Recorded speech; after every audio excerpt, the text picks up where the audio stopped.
Hello everyone, welcome back. We should probably have the room code on screen really, shouldn't we? There we go, that's good enough. Hello everyone, welcome back to another Tomato Sauce stream.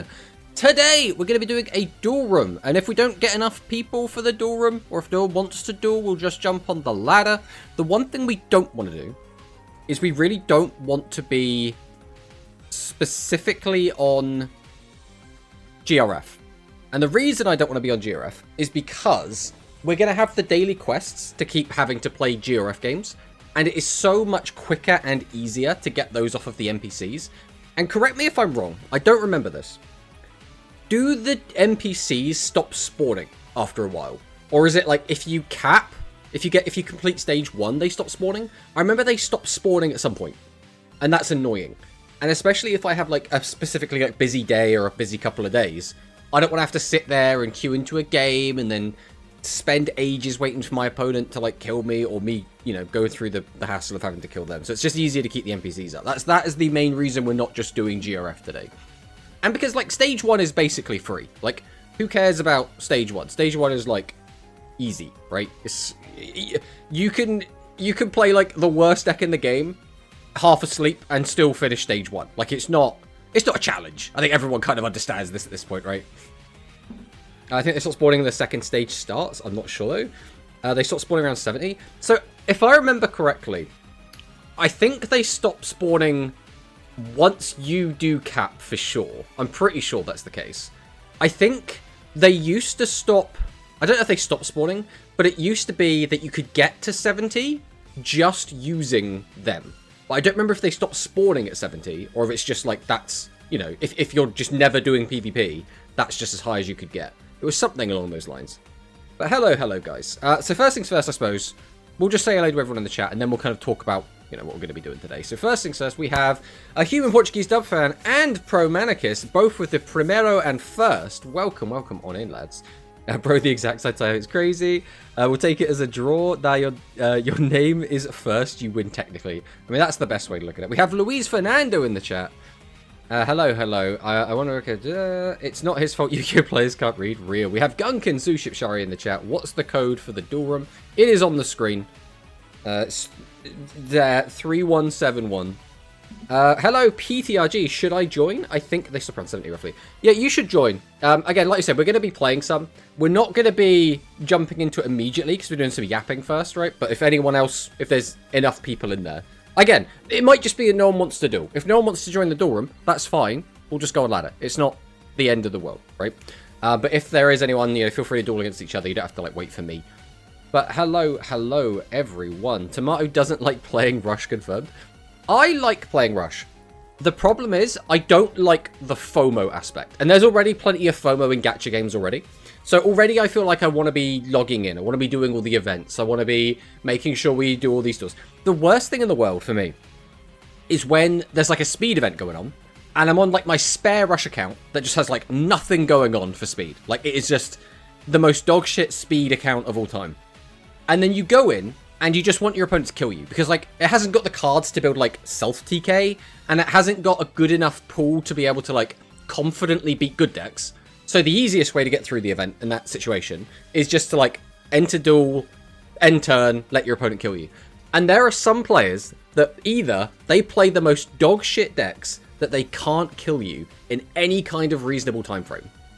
Or they have lethal, but they don't want to finish you off for whatever reason. A lot of the time it feels like it's players that don't get to win very often, right? Because they're at the bottom of the barrel. Like a lot of the time, if you're like, I don't know, if you're playing KC Cup or something, and you're down at like rank 1 or 2, like duel level 1 on the first stage, and you're just passing because you don't really care about progressing the event, you just want like the daily rewards or whatever. Those sort of players are probably the sort of people that don't win a lot. They're probably not players that do very well in ranked. So they, I think, like to milk it. They like to be like, oh, I'm going to win this duel. I've got to make sure I combo off everything I need to do. I want to make sure that I, like, this win means a lot to me, so I've got to really, like, soak it in, right? It's a really weird sort of situation to find yourself in, but because of that, sometimes people will just hold you hostage. And you're sat there like, well, if he just goes to combat, if he just goes to battle phase, I am just dead. But if he doesn't, he could just keep me hostage here for the next, like, 3 or 4 turns.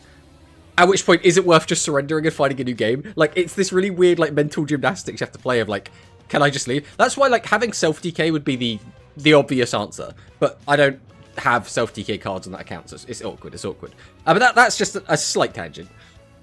They start spawning around second stage starts. Not sure, though. In Brazil, we also speak Portuguese. Hello, Dwan, by the way. It could just be referring to their native language. I believe they stop spawning after you get to max. That's what I thought. That's what I thought was the case. That's why I don't want to max yet. I want to max, like, mid next week, ideally. Okay, they stop spawning when you advance to the second stage. Tomato, why the new box is so bad? The new box is fine. I think the problem is, and I think this is where Luis Fernando's coming from, right? If new box does not have deck that is better than Music Princess and Jointech, then is bad. I think that is the logic, right? And I get the logic. The logic makes sense to some extent. But the way I look at it is, as long as decks are tiered, if they're tier 1, 2, or 3, it's a fine box, right? That's the way I look at it. If it shakes up the meta even a little bit, that's a good box. That's how I look at it. I don't subscribe to the idea that, like, every deck that comes out has to power creep the old ones. Now, is it a little bit tiresome to have Jointech and Music Princess be so good for so long? I mean, really, it's Jointech.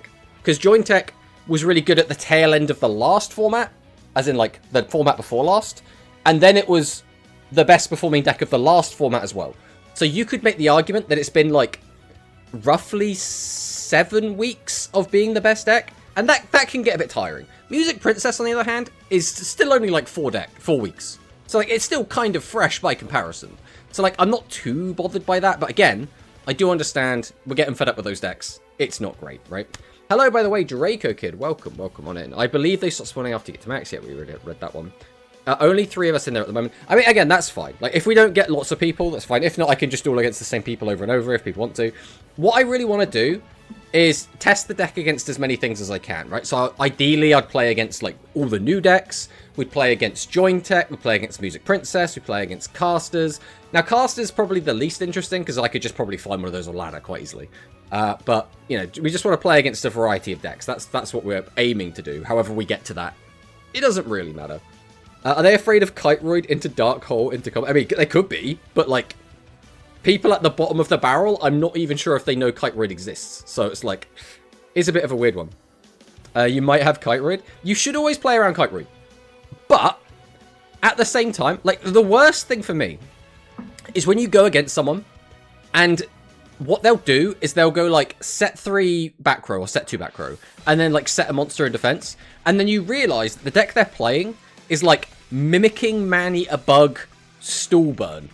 And they will take so long to kill you. And sometimes they don't even have, like, burn tools. And I'm just like, what is this deck doing? You're here to just deck me out, but not using mill, just by letting, like, time pass and having the turn count run out. And effectively, I just draw out my entire deck naturally. It's so strange. Like, mimicking Manny a bug is the most, like, the most obvious tell that you're a noob, right? It's that, and then usually it would be Cauldron of the Old Man right next to it. They're like the big, like, primo or, like, just noob cards, right? I don't have 3 of the new box, so I'm sad, and I do not want to spend if I can. Well, the trick there is just to invest more time into the game, right? You got to do something. You either got to spend money or you got to spend time, right? Or you just, you know, go without. So I have a good enough deck to play, but I don't because it's quicker. That said, if someone does that to me, I just start playing and OTK them. Yeah, again, it depends how good the deck you've got is, right? Like, you could have something very cheap that still can just kill your opponent. Like Suships is a good example of this, which is, like, it's a very easy to get deck. And it's also good enough that you can just OTK through most boards, right? Again, if your opponent's playing, like, a tier 1 deck, you're going to have a rough time, right? But if they're playing just, like, random pile deck or whatever at low ranks, you can just beat them up. It's not the end of the world, right? Yesterday, I was dueling some Wind Princess player, and they were taking so long, so turn 2, I just OTK'd them with 3 fusions. I mean, that's another way to go. I mean, if you're able to do that, it's absolutely fantastic. Box looks good to me, personally. Again, it depends. It depends on what your criteria is for good, right? If good means tier 0 or tier 1 decks,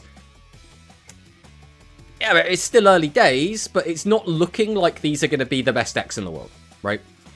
if your definition of good is like tier 2, tier 3, then yeah, we got probably every new deck in here feels like it's at least a tier 2 or a tier 3 deck, in my opinion.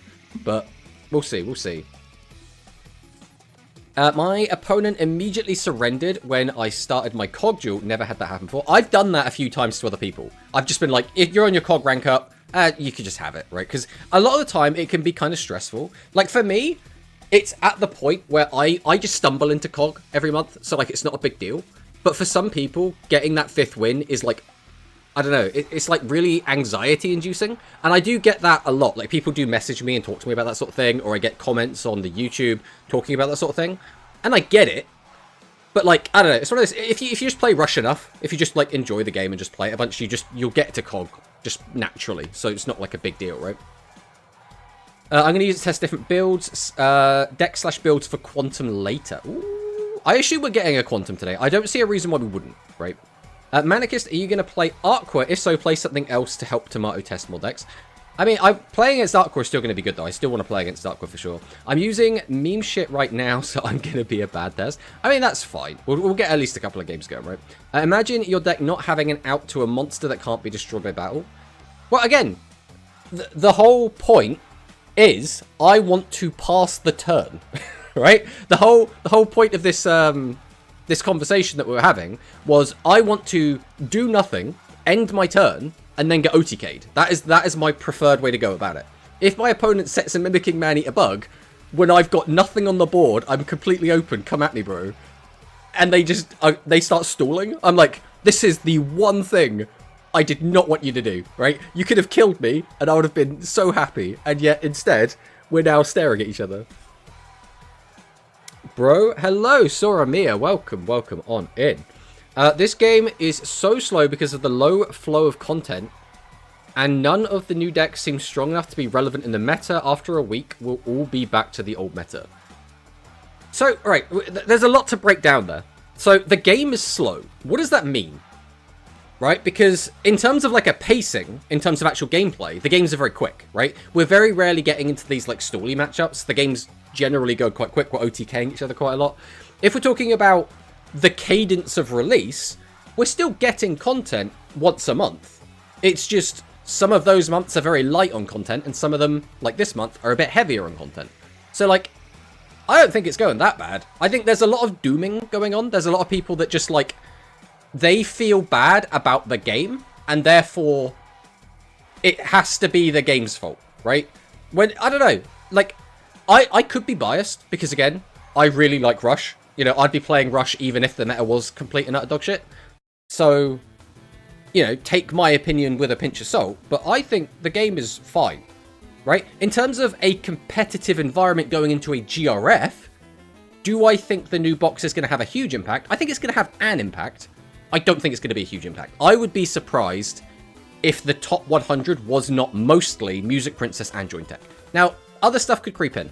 And again, it is Rush, so there is a bit more variance going on. So it can, like, mix it up a lot. But, for the most part, I would still expect those two decks to be the top contenders. And, you know, it's like we say, we are now currently in the experimental phase where people are trying out the new decks. They have been performing decently okay. But, again, when people learn how to play against the new decks, when less of them start entering tournaments, is it going to, like, die down a bit? Probably, but as long as they're still, like, hanging out there, as long as they're still getting, like, top 8 finishes, they're still relevant to the meta, right? I played once in PvP event, and I just needed my opponent to kill me, so I just summoned a bad card and attack so they know I don't play a real deck, and they still were just comboing. Yeah, I think sometimes people just like to sit there and do their combo, right? Some people, that's the fun of the game, and it's annoying if you're just sat there like, kill me, but it's what it is, right? I want to build Worms and Cyburst, but I don't invest in that deck build box. I mean, if you don't invest in the box, you can't really play the deck, unfortunately. That's just kind of how that works. It's a little bit awkward, but it is what it is. I believe in the Aquas. I think Aqua, going into it, I think Aqua had the least potential, because on paper, what do you do with that deck, right? You build a board, okay? Joint Tech builds a board. You know, Pyro builds a board. Galaxy can build a board, right? There's loads of decks that build a board. And then it's like, okay, the deck doesn't beat set 3. So the only time decks that have been doing really well that can't beat set 3 was basically Pyro. And that's because the only other deck really seeing play in the metagame in a big way was Gaia Matarian. And that is a deck that never went defensive, right? Gaia Matarian goes, you know, full force straight away every single time. They just put everything in attack. They go just ham as hard as they can. So you know that Pyro is always going to be live, right? So unless we find ourselves in a similar situation to that, theoretically, Aqua should be in a weird spot. But it's been doing really well. Now, again, it's still week 1. So, is that going to continue? We don't know. But there is potential. And I think it is worth keeping an eye on it. It is worth being slightly optimistic and seeing how things do go with it. I want to build... Oh, yeah, that one. I actually lost to Mimicking Man-Eater Bug before in Tachyon deck. Oh, no, that's bad. That's bad. I'm going to be swapping a lot. Just play what you want. Variety will exist in tournaments, so we'll be running into the same deck, but different builds. Heavily-ish content. But NEOS is okay. I would play Rush, even if the meta was dog shit. Guy would agree with you. The thing is, right, this is going to be a weird take. I didn't dislike Gaia Matarian format. And the reason why is because there was actually a little bit of skill expression in that format. If you were the better player, I feel like you would win more often with that deck. And we did see that in some events where the same players were consistently winning, even though everyone was playing the same deck, right? And we also had that in the GRF as well. And the GRF, again, you know, I'm busy typically on the weekends. I can't really push those high numbers. I usually go like quite hard day 1, get to that like top 10 like day 1, and then immediately fall out, right? That's generally how I play the GRFs. So again, if you were playing it for the whole 72 hours, if you were constantly fighting at everyone in the top 10, maybe it's a bit different, but like I really enjoyed it personally. Meta, not Mets, that's fine. The Mets are fine as well.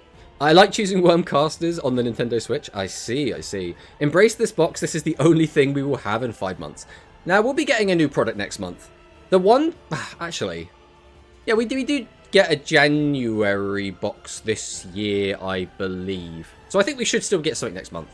It's just the question is going to be, is it going to be a deck build next month? Because... I feel like... It's not the end of the world to be deck build mini, deck build mini, deck build mini. That's not the end of the world. It's not great. Let's be honest. We'd rather just have mini, mini, mini, mini, mini, right?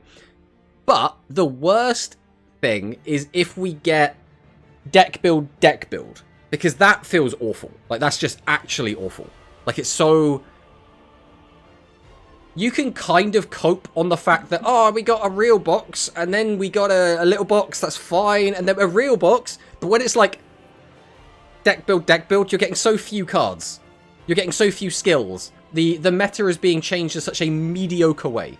Now, we are having a GRF right now, and that does mean that we will get a limit regulation skill changes after this, which could be quite big. That might actually be more impactful than the actual release of the new box.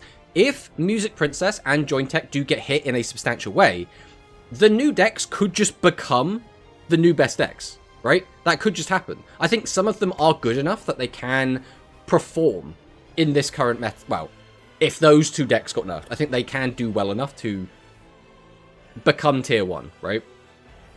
Yes, Tomato, in 2 months, we only get 12 cards. Well, yeah, I mean, I feel like, Luis Fernando, I feel like you like to be very selective with what you take away from what I'm saying. Like, I go out on this whole thing, I say about how getting 2 deck builds back-to-back is a bad thing, and then your response is, getting 2 deck builds back-to-back is a bad thing, though. And I'm like, yeah, that's what I said. I don't know what to tell you, buddy. We have Shui in the chat. Aqua beat the opponent down. Big woman. Exactly what Shui said. Big woman good. Small woman bad? No, wait, that's not right. Anyway. Do you think that February is still going to be the rush month, or will they give it to speed? I think as long as we get some sort of product, it doesn't really matter what month is what. Because at the end of the day, as long as we're getting some rush events, because we don't really get a lot of rush events, really. The most we get is like the character unlock, so that's kind of it. 2 Artquit in the top 4 of the official point battle yesterday. Yeah, we have actually got those lists up, so we will be looking at those in a minute. Death by Snoo. Exactly. Another deck build. No more deck builds, please. Let's go. Another 6 cards. Deck is so slow, the content of Rush. Okay. Joystick deck build incoming after nerf. I mean, they could unironically do that, and it would maybe be interesting. With a new skill, could. Joystick, new skill, old skill. Joystick, new skill, new skill minus old skill? But have 1 change. Oh, you mean it will be the old skill again, but have a slight difference. Okay. I mean, maybe they could do. 7's Hero and Baseball are not better than the new decks. I mean, first off, I don't know why Baseball keeps getting thrown in, like, randomly, when, statistically, we have seen Miss Mutton outperforming Baseball, like, just in tournament play. So, like, if we look at it from an objective standpoint, just from the raw data, surely we'd be saying Miss Mutton over Baseball, right? But in terms of Hero and 7's, they're still fantastic decks. I think 7's is a weird deck because 7's has the capability to do a lot of damage and have a really strong control game. And obviously, you know, just play through the defensive monsters, like, arguably better than most other decks, except maybe Music Princess. But at the same time, it still, a lot of the time, does lack that extra punch. It lacks the ability to, like, get a ton of damage in. And it's similar to how Gradius plays, in that Gradius, again, does a lot of the same things. We have ways to change our opponent's battle positions. We have a way to get out a big piercer. We can reduce the attack of the opponent's monsters, which is similar to boosting the attack of our monsters. But the deck rarely has the ability to actually OTK. So the way I look at Gradius is it's very similar to Spellcasters in a lot of ways. But they lack the explosive power, both of those decks, when compared to something like Jointech and compared to something like Music Princess, because those decks can just, like, kill you through pretty much anything. They're kind of a bit busted, right? What about instead of nerfing Music Princess, they give us Substitute? Didn't the pre-nerf version of, like, Galaxy get leaked? What happened to it? I mean, it's... Whenever it's data mining, it's never obvious what things are going to be used for. And that's why there's a lot of, like, the data miners have to use what's there and then fill in the blanks themselves a lot of the time. So it's not always that easy to just, like, it's it. Because there's been a lot of skills that have been leaked that have, nothing has happened. Like, we still have the 1,000 Knives Dark Magician skill for Rush. That just never came out, right? There's lots of that. So, like, don't get too hung up on that, is what I would say. What about instead of nerfing Music Princess, they give us the Contact Fusions?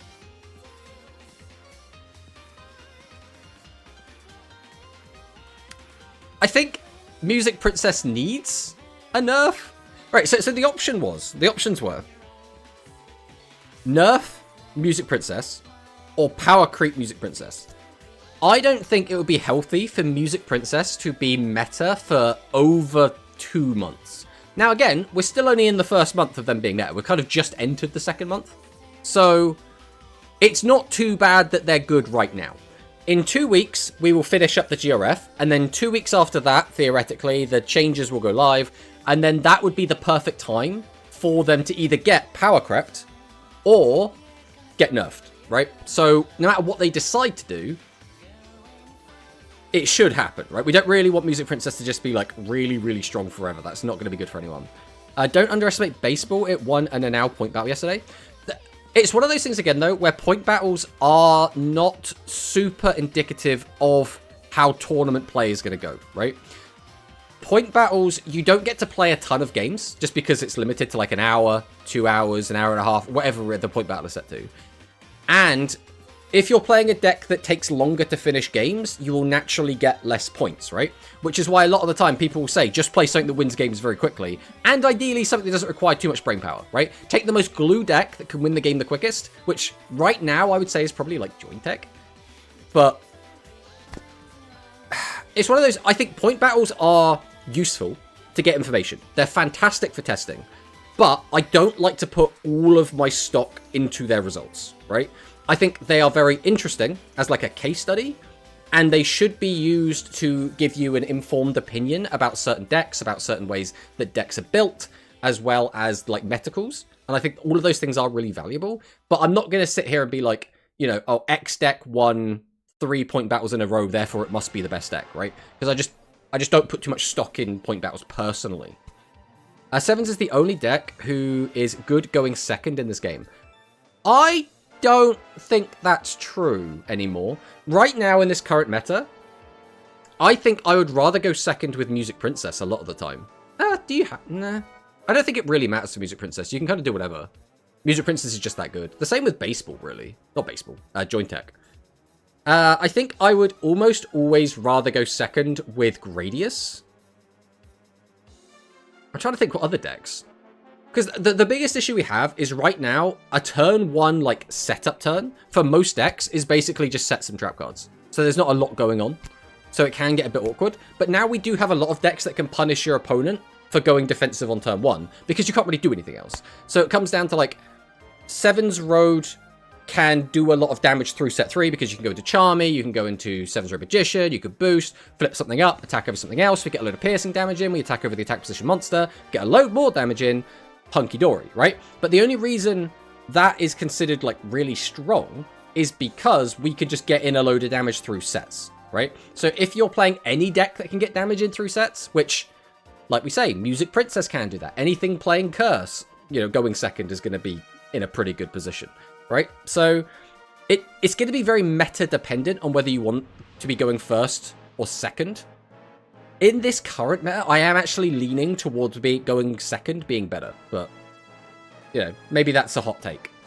What if instead of nerfing or buffing decks, we Yami Ruler? I mean, you could Yami Ruler. I remember the old Yami skill that got leaked, hinting that we were getting Yami Unlimited. What happened to that? Into the ether. We may never see it again. What did you say? They date a minor. I have no idea what you're taking out of context there. The Contact Fusion in play, XQE coming soon. I mean, there's a chance. I don't know how high that chance is, but if they wanted to power creep Music Princess, XQE might be a way to do it. What are you talking about? XQE is already in the game, exactly. For me, point battle results are more valuable than tournament results for GRF. That is true. I will 100% agree with you there, Dwan. I think, at the same time, when we consider decks to be the strongest, when we take a look at a GRF, a lot of the time, again, people will value decks that can finish games quicker. Now, again, in speed, that can be a bit different, right? Because some speed decks do just have very long games, right? But the data miner, they data miner. Oh, there we go. There we go. I got you now. But yeah, I do agree that in terms of like GRF, a point battle is effectively a mini GRF, right?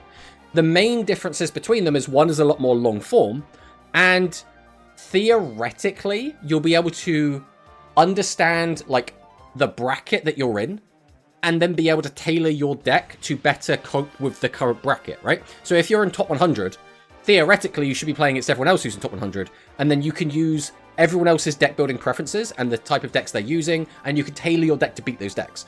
Whereas if you're lower down, if you're like top 500, you can still just play against all the random crap and just not have the cards you need to deal with like silly OTK shenanigans, right? So I agree with Dwan. I think PBs are basically a mini GRF, and therefore the results are very good for telling you what could be good in a potential, well, in this case, not even potential, in the GRF situation.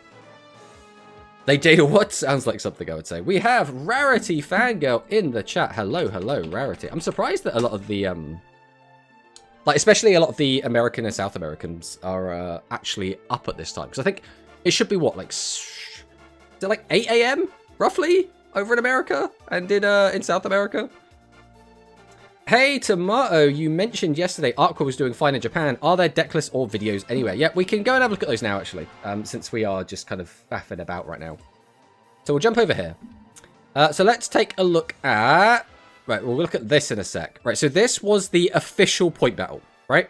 This was the point battle run by Konami themselves, and the winners of, or the winner of this point battle got an in-game title, right? So it's a... Yeah, it's cool, right? You know... And in this, we did see some of these decks do quite well. So this was the 4th place. This was the 4th place deck list playing Aqua. And there's nothing like too surprising here. They're on 7 boss monsters. That is a little bit contentious because we have been seeing people arguing over like 7, 8, or 9 boss monsters being the correct ratio. So, you know, this is interesting to say the least. It's 10:30 for me in South America. Oh, there we go. It's later than I thought then. But yeah, hello, match. Welcome. It's like 8:30 a.m. in my time zone. That's a normal time to get up. Yeah, that is completely fine. It's just like, for a lot of people, obviously, you know, everyone's got their own situations. Depending on which part of the world you're in, you have different, like, you know, it'll be different time. You have different stuff that you're doing. But for a lot of people, first thing in the morning on a Thursday, they're going to be like getting ready for work, they're going to be at work, they're going to have just woken up, they're going to be having breakfast, they're going to be doing all these different things, right? So I know that this can be a bit of an annoying stream time for a lot of people. Bro, they're not just doing good in Japan. No, it's just doing well in Japan, nowhere else. Everywhere else, they're doing really bad. It's just Japan. That one extra vanilla, making it 31 cards, is pissing me off. Do you not like Magical Sandbox? The thing that annoys me about this is we're not playing the 1500 Kappa. Instead, we're playing Sandbox and these 3. Because there is no reason to play Kanan. There's not even a reason to play Tutumis Dark Witch, right? Because we have a 900 defense, 1500 vanilla Artcore Water. So, like, other than just aesthetic, do we even need to play this? They needed because of so much spell traps. So, to try and sort out the ratios. I mean, maybe. But, like, you also have... Because the way you have to think about it is, in a way, Cornful Charity isn't a spell, right? That might sound weird when you say it like that. But as long as you have a monster you can get on the board, and you have a monster in the graveyard, which should be most of the time, this is going to draw 2. So you'll be able to get into monsters more easily, right? So, like, whenever you have a consistency spell like this, I don't necessarily consider it as part of, like, the spell trap count. It's weird, because sometimes that kind of thinking can really punish you in deck building, but for the most part, that's how that goes. Listen, Grok is not going to explain this post, okay? We're not going to go look at it. I'm technically at work, home office, just don't have anything to do right now. I mean, that's cool. I mean, I appreciate that you want to come here and hang out with us. Hyosube isn't searchable by skill. Ooh, that's a good point. I suppose the question then becomes, what's the difference then? What's the difference between that and Sandbox? Or, yeah, Magical Sandbox, I think the card's called. Can you search this? Because I assume it has to be 0 defense. Okay, so it does make sense that he plays. I haven't actually touched Aqua yet. We're saving Aqua for Sunday is the plan. Tomato can't read? I haven't tried to read. What do you want from me? Bigger defense is better. Helps against SRM and music. You just tribute them past turn 2. Okay, draws 3 cold draw. I mean, sometimes it will be. Sandbox can be 1200 or less or 0 defense. Wait, then why can't you search? Now I need to make sure I'm not being stupid. Let me go into deck editor real quick. I know you guys can't see this, but it's fine. We're just going to pop in quick. Right, I'm going to read this skill so I can fully understand. Add up to 2 cards, all monsters with 1200 attack, or 1200 or less attack, or 0 defense. Okay, so it is very specific. So did they do this just so you can't search the Kappa? Because it doesn't have 0 defense and it doesn't have 1200 or less attack. I mean, I guess. I mean, it's one way to do it. Okay, music stopped there randomly for a second. 1200 less or 0 defense. That's why the 1400 water aqua we got ages ago is bad, because it can't be searched. Its defense is too high. That is a shame. That is a shame. It's funny though that they have tailored it in such a way that it works very specifically with these. But yeah, this got 4th place. There's nothing crazy here, right? We've got one of each, a hydration and an overrush storm, which is like a bit weird. I don't know why you wouldn't just go 2 of 1.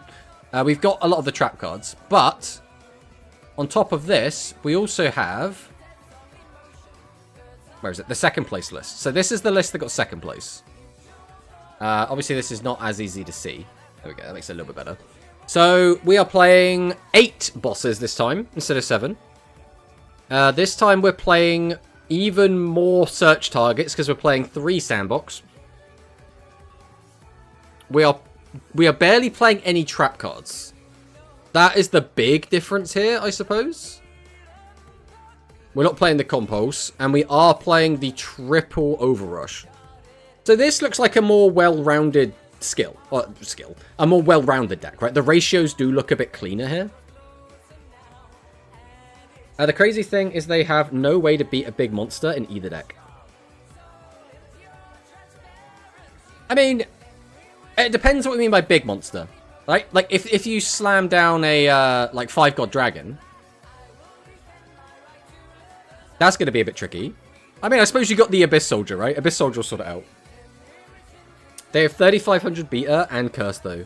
The 3500 beta, though, is very situational. So, I wouldn't rely on that. They flip it, I guess. Again, it depends if it has low defense. Or if it's... Because, like, let's say your opponent slams down a maximum. I think we just die. Is there a line? Sorry, so let's say our opponent has, I don't know, like Beasteen, right? So obviously we can Abyss Soldier it. We could summon out... let's assume we're on lower life points as well. We'll be kind. We can go up to 35. We can gain 200 from the field spell, reduce our opponents by 200. So that on its own outs it, right? Because he's going to be at... No, he'll be at 4k. He'll go down to 38. We'll be at 37. So we'd need a Nuvia the Wicked. Or Nuvia the Mischief Maker, where it is. No, because that boosts our attack. I don't think we can. It's awkward. It's hella awkward. How are you outing Eternal? Outing Eternal is actually not that bad. If we die to it, there's nothing we can do, right? But if it's on the board already, it's not too bad to get rid of. Hello, by the way, Jetstrong. It's always the same issue with X decks. If they summon Max, we die. I mean, some decks do, some decks don't, right? Hello, Voltalon, welcome, welcome. Oh, this exact scenario happened to me. The out is incredibly funny. You simply heal out of range every turn and draw into Abyss Soldier. That is very funny. That is one thing I didn't actually notice about this. This list is not playing Cornfall. So, I wonder how relevant that is. Because again, if we go back to this one is playing the Cornfall. It's got a much thicker, robust spell trap package. But the one that performed better... Bearing in mind, it's only 500 difference between these. That's like half of a win. So, like, there's not a great deal. It's not like this one came second place. It's so much better. All it means is it won half a game more, right? But it is interesting. I do wonder how good Curse ends up feeling. Again, I haven't played this deck yet, so I haven't got an opinion on it. Outside of... We can't force a trap, right? Like, if we summon out a boss, we could maybe get Trap Hold.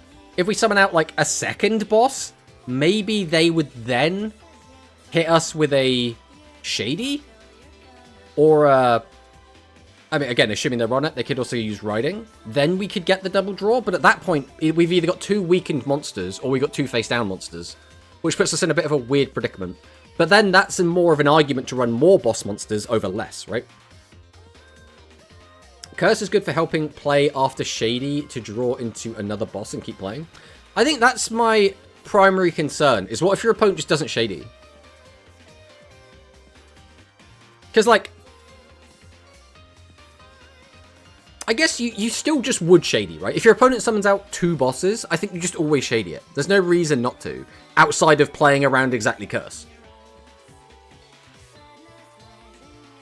Then your board is the same? Yeah. But then, like, if your opponent's just setting 3 until they draw, like, an OTK. Because the other issue is, this deck doesn't actually gain life points that well, right? One of the boss monsters we have only gains life points if we are on lower life. One of the bosses only gains life points if we draw a field spell, which we shouldn't ever be doing. And then you have one boss that will consistently get you to gain life points. So you can gain, like, on average, probably 1,000 a turn. Maybe a little bit less than 1,000 if we consider that we won't always have cleaning on the board. Or is it... No, it's cooking? No, cooking, I think, is the one you can use all the time. If he doesn't shady, then you use it as a D and keto effect requirement. I mean, yeah, that's fine. The question then becomes, at what point are you setting them? And then you might just be sat with them set on the board. And then they're just clogging up. Okay, anyways. Looks a little like VFriend. What do we mean by that? What do we mean it looks a little bit like VFriend? I'm curious now. In practice, in that scenario, you often just get the second food prodigy on board and heal 2k. Okay. So, again, the out is just start amassing life points so that your opponent can't pull off some sort of OTK. Because, like, some decks will be able to punish you, right? If you, for example, are against Music Princess, and they're able to just summon out their big play, right? Because, theoretically, if you could never pressure Music Princess to, like, make a play, they could just stall indefinitely, wait until they've got everything they need to go into full orchestra and... what's his name? Divine Breath? Wipe all the back row, boost up to, like, well, I don't think realistically we're getting to 6k. It might be too much for Music Princess to OTK through life point gain. But again, it depends what life you get up to. If you get up to, like, 8k... that can be tricky for any deck, right? Like, how many decks can OTK you through 8k and a board of guys? Like, almost nothing, right? Like, very, very hyper-specific. You can summon a god board, like 2 or 3 bosses, but Aqua don't have lethal play. Yeah, I mean, that's the thing with Aqua, right? Is it's a control... aggro deck? I don't know how to place this. The whole point of the deck is build a board, build a board, build a board. And then draw cards, make your board slightly bigger, and then just do that every turn. Wipe out whatever your opponent summons, pass with a board that's just huge. Your opponent theoretically can clear your board, maybe they can't, and then you do the exact same thing again and again and again, right? Assuming we haven't gained anything off of Shady 2. There is that as well. That's what happened to me in a tournament. I just stalled by Music Princess till they draw 2 ballet. Yeah, that is, again, that's the concern, right? But it's like some decks can do that, some decks can't, right? For example, if you're playing, I don't know, let's say Baseball. Baseball is a pretty good example. Baseball can do their OTK play, but their OTK play is kind of stuck at a certain number, right? So if you got to, like, I don't know, 9,000 life points, they're probably not OTKing you through 9,000, right? So they'll do their play, and then that'll be it. Looks Pyro more, not VFriend. Looks more Pyro than VFriend. Yeah, I think that is... yeah, it's very Pyro. It's very, very Pyro. So this got... God, what does this even say? This got 65. So... I assume this was one of the... I think the issue is I can't read these names. If we go and take a look at this. 65. So this was the 3rd place list? I would assume. I mean, what is there to say about this? This looks very much like a pretty bog standard Music Princess. We have got lots of traps. We're not specifically playing Riding to deal with Join Tech, so maybe there's that.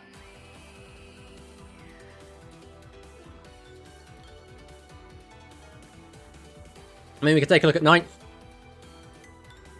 This is just heroes. Like, what's different in here? We have, this. We also play... I don't hate that. Since we want to play the, compulsory. I don't hate that. I do not hate that. That was the same list, it looks like. This one got 7th. Again, nothing too crazy. But that does just go to show that, again, Aqua has been doing okay, right? It's nothing, like, crazy, but it's been doing okay. Did you see Trojan Horse got announced? Yes, I did. Look at this bad boy. Whoa. I wonder what its effect could be, guys. I wonder. I think the only thing that we need to know is this a continuous effect or not, right? And I think it just will be. Because it's going to be the same as Flame Ruler, right? Except it's just for Earth monsters. So there's nothing, like, super crazy. Come on, Tomato. Tier list is hype. So we're not going to be doing our tier list today because it's still, like, super duper early. But we are going to take a look at Raz. So, subjective. Even with the new box arriving, we're entering a rare world line where the environment leans towards a diverse, motley setup. I think Rakuki is the one most out of place. I don't know what Rakuki is meant to be, but it's an environment where everything seems like it can fight on equal footing normally. So, this is Ra's list. Now again, it's still early days, right? So most of this is going to be based off of, like, personal experience, realistically. But I don't hate a lot of this, is going to be my opinion. I think, for me, I think Music Princess is the best deck. Even though Jointech does outperform it, statistically, I still think Music Princess is better, personally. Is Machine TL's failed attempt at doing Rakuhime, which is Music Princess.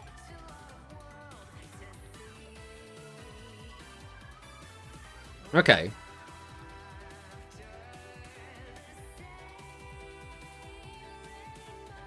No way Gradius beat A. Gradius is right. So I have such a... I mean, you guys know this. You were here last stream. I have such a love-hate relationship with Gradius, where I think if you draw well, Gradius feels busted, right? You can do so much with this deck. You have such good access to piercing. Just going into the Ripple Laser is so good. Going into, like, multiple Ripple Laser in a single turn feels unbelievably good. The issue I have is, if you do just draw bad, and again, I think it's going to come down to, are you more likely to draw bad or draw good? Because the skill is a nothing skill. It's not helping out your consistency. So you have to rely entirely on the deck's own consistency cards, which are good, but if you don't draw them, it doesn't mean anything, right? But if you are able to consistently get access to your options, your multiples, the deck feels really good. It really does. But we've just had so many games with this deck where we haven't had access to them, or we just get all of the vanillas in the open. And when you get those games and you have no way to fix that, it just feels like ass. So, like, I think we haven't necessarily played enough games with the deck to have a correct verdict on it. But as pure Gradius, without mixing anything else in it, I think the deck for me in this lineup would be a B. Like, if I was to move decks around within this format, for me, I would move Gradius down into B. Because I just do not think it is as good as Jointech. When Jointech, it feels like almost always does their game plan. Like, how often do you play Jointech and you just brick? Now, occasionally, yeah, because you're playing so many high levels, occasionally you'll look at your hand and you'll go, this is literally unplayable. The difference is, I suppose, Gradius can still play the game when they brick, because their brick is still a bunch of low-level monsters. You can still just put them on the board. But you're still not doing anything. It's just now you're dying slower, right? So it's an awkward one. It's an awkward one. Aqua and Pyro is basically the same thing. I don't know if I agree with that as well. Pyro has ways to reduce all of your opponent's monsters' attack, so Pyro theoretically should be able to close out games quicker. Whereas Aqua has more draw power, which means they can find their tech cards a lot easier. Whereas all of the Pyro advantage gaining is typically things like cheating out bosses easier, which is helpful, but that doesn't, like, draw you into trap cards, for example, right? So I don't know if I would say they're exactly the same. Hello, Victor. Welcome on in. I would say top B. I don't know if I would have it as the very top of B, but, like, it would be in B. I might put Gradius just below 7s. I think for me, that is probably where I would put it. But again, this is all, it's going to be very subjective, and it's going to be very early days, so watch the last game. Okay, we'll take a break since people want us to watch a game. We'll check out the latest replay since Manicus wants to show off what he did, I guess. So that would be this one. Let's check this out. Let's check out what's been going on in the duel room, and then we'll get back and finish up talking about the tier listy stuff. Who is I Am Profear? Is this Dub fan? Is this a human? He's from the UK. It could be PTRG, actually.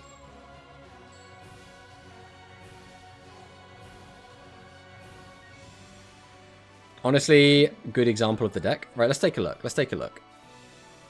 Set 3. Okay. We go Gradius. We do not do a contact fusion. We just want the Gradius as option in the graveyard. We get Fake Neos, activate the effect, summon Dolphin, we get the card out the hand, we burn for 500, we go for the Contact Fusion, which will let us pop one of these monsters, then we can attack over another one with our 25. We've got 2 cards left in hand. We do pop the option. Why did we pop the option? Why would we not pop one of the 1200 attacks? Oh, I guess it doesn't matter, because it was a 1200 attack anyway. So it's completely irrelevant. So we attack down to 17. Power Capsule red. Can we get a +2 off this? Nope, we get a +0. We can go for British. That's going to bring back the option. We currently only have one option in rotation. We're going to go ahead and summon out the Ripple Laser. Activate Ripple Laser's effect. We're going to use Avarice to put our cards back into our deck. We still currently do not have access to another option. We're going to use Power Capsule red again. That is going to get us the +2. That does get us everything we need, because that gets us a multiple and a Gradius. So we can now just go double Ripple Laser. We could theoretically OTK. If we have the spell card, I forget what it's called, the spell card that lets you fusion. Send a monster from field to grave, get back a card from the graveyard, going for the fusion. Yeah, we go, Power Meter. Wait, we get rid of that? Okay. Oh, so we have a... what is it even called? Oh, we have an option. We have a Gradius' option in hand, then, I would assume. So you can put these both down to 100. That puts us... I mean, we're already 1200 off. Oh, it's exact lethal. Exact lethal. Didn't even need it. Didn't even need it. Well, there we go. Obviously, like, the slightly better play, which obviously we didn't have access to, because we would have needed a Gradius' option, would have just been, instead of sending the fusion monster, the Ripple, would have been to summon out anything that we had that was dead in hand, activate the fusion spell, send that to graveyard, get back the Gradius, and then fuse into the third Ripple. But that wasn't an option, right? It's just that was what would be ideal. Yes, it's definitely me. I'm definitely from the UK. I mean, a human, you might have snuck into the UK. I don't know where you're going on holiday. Filling the grave was better than contact here. It returns to the deck tomato. Oh, yeah, you're right. Wait, no. It still wouldn't have mattered. Why would it matter? Why does it return to the deck affect anything? You can't send anything from hand. It has to be the field with the fusion spell. Right. You summon a monster, any monster, because it doesn't matter what it is. You activate the fusion spell. You put that monster back into your deck. And then you get a card back from your graveyard, put it into your hand, and then you fuse the 2 from hand. Like, it's not rocket science, guys. The spell is so good in this deck. That's the thing. A lot of other people aren't using it, right? A lot of the Japanese players, for example, they're not playing the spell card, the fusion spell. Which is like, I get it, because a lot of the time it's not super helpful, right? Sometimes there'll be situations where it just doesn't do anything. And I think a lot of people have been favoring the back row hate. So we've been seeing a lot of people playing Ghost Cyclone. We've been seeing a lot of people playing Overwatch Storm. So I get it. But there are some situations where that spell card is so good. Like, it's so good. I didn't have the material in hand. Yeah, I mean, that's what we said, right? It means I summon another guy, add from grave. Yeah, exactly.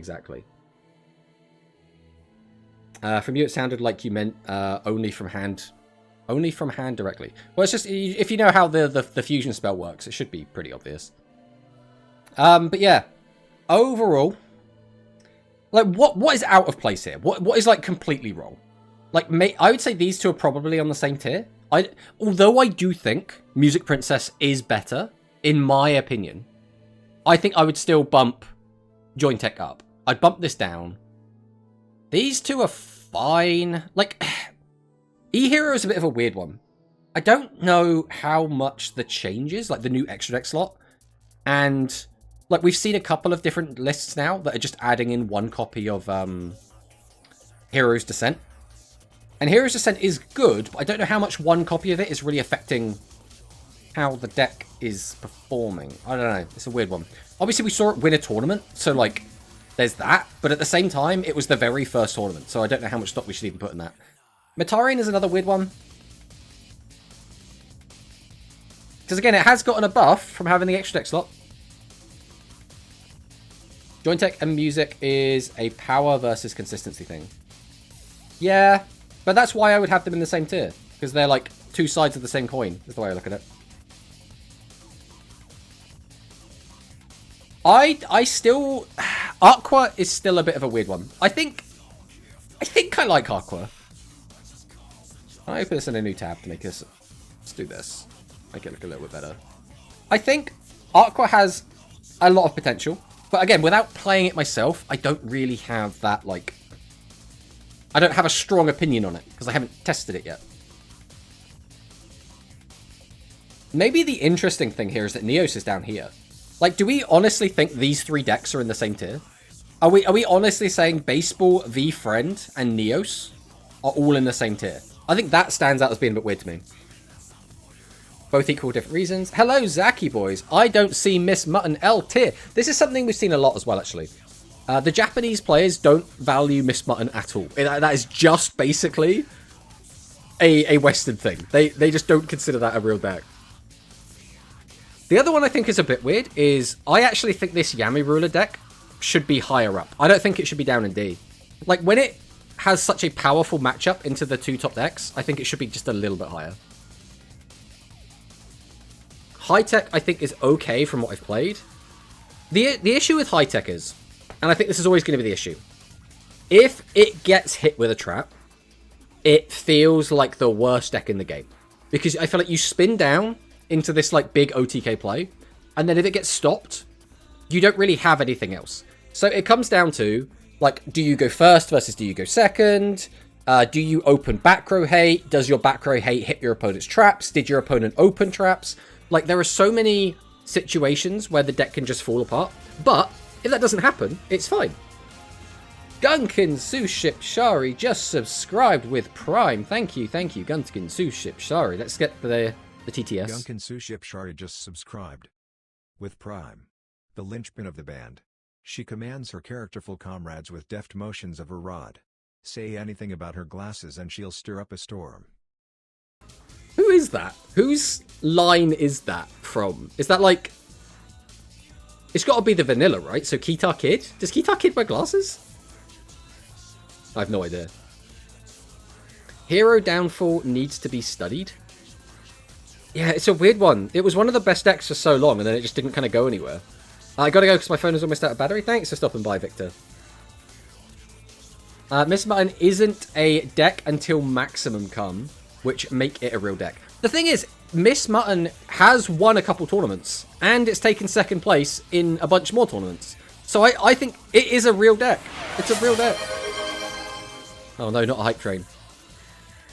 But yeah, I don't think these three are in the same tier.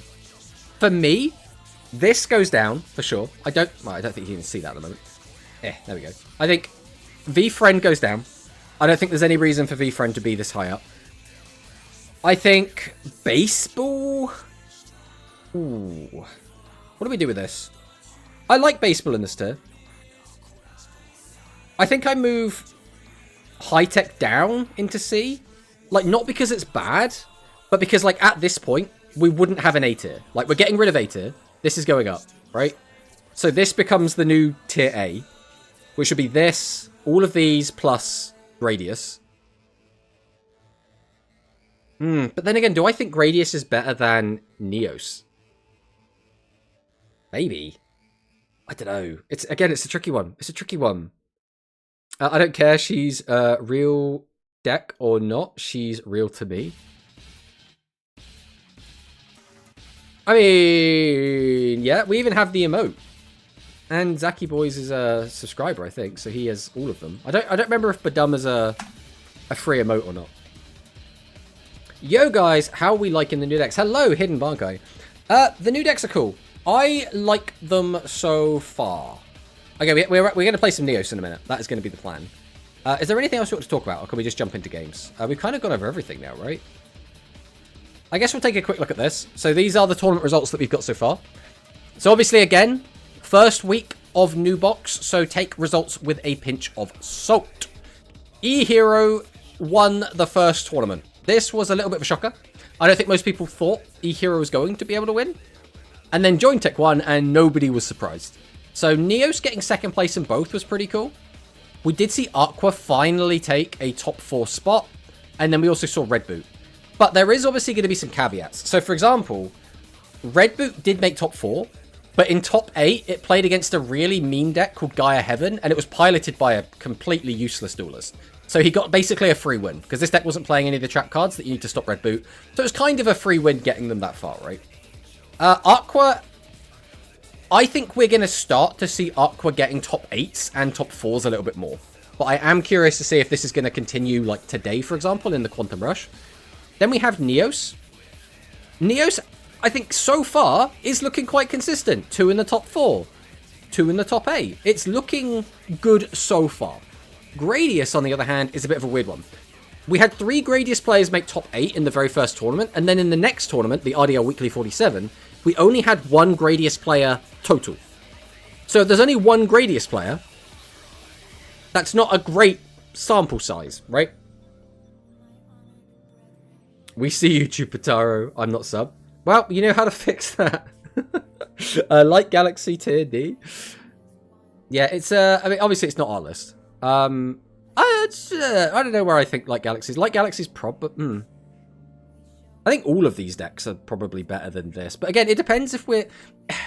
It depends how big we're saying these gaps are between these tiers. Like, I think this is a minuscule gap. I think this is a decent chunk.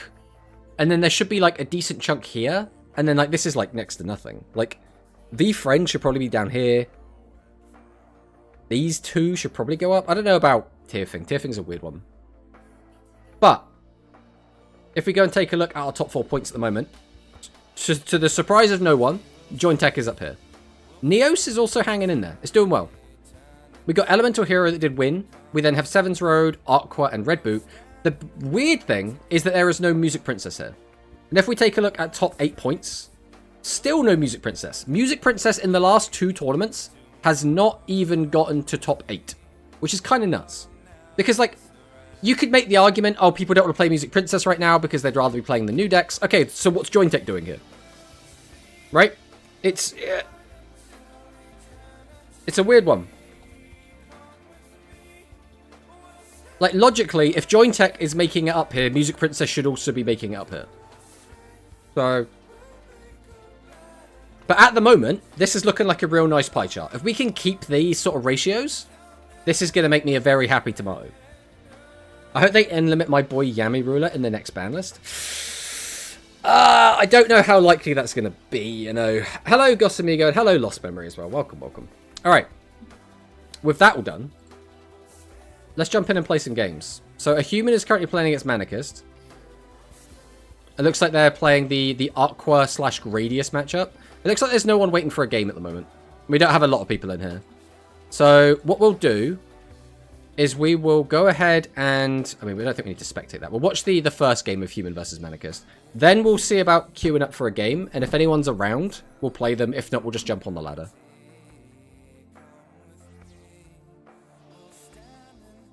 Let's go NEOS. I mean, NEOS is a cool deck, right? I do really like the idea of the NEOS deck. And it seems to be doing okay. We're going to have to see how well it performs, though.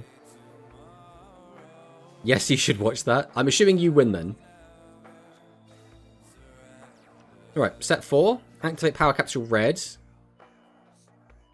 Oh, that's a +2. That's pretty good.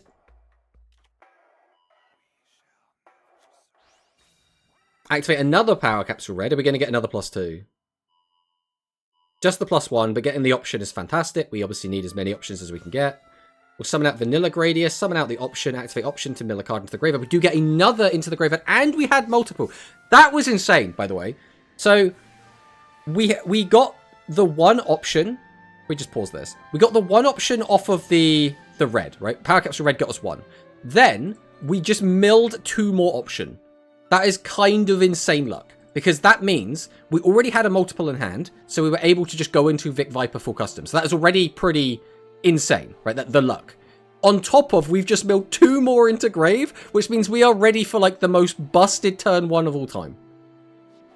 Alright. Wait, what?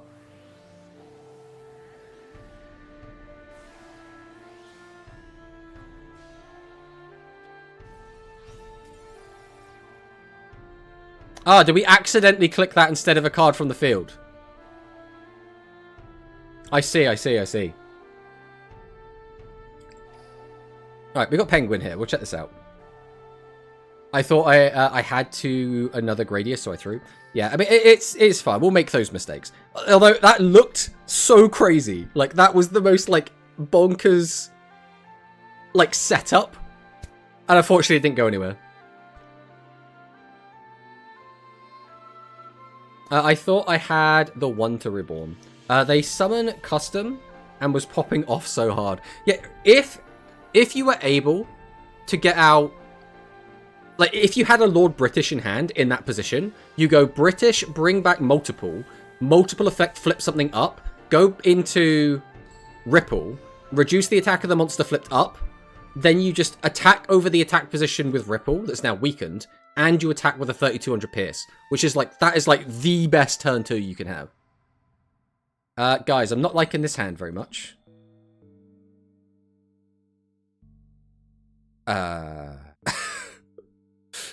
Alright, we're probably against Aqua, so they could have 1200 defense. Fake Neos should be able to clear, but like, with this hand, I kind of want to just try and get a Neos into the grave. Well, that's not helping. Okay, well. Go get him, champ. Yeah, take that, Hayosube. Oh, good Penguin, the game modifier is here. What does that mean? Is there any way to summon 2 full custom in 1 turn on the field? Yes, but you need to have the spell card that Fusion summons. Or one of the spell cards that Fusion summons. Because you can fuse using material from the hand. Well, we're letting that go. So you could bounce a card. We might just die. I'll tell you what, let's let it roll. Let's let it roll.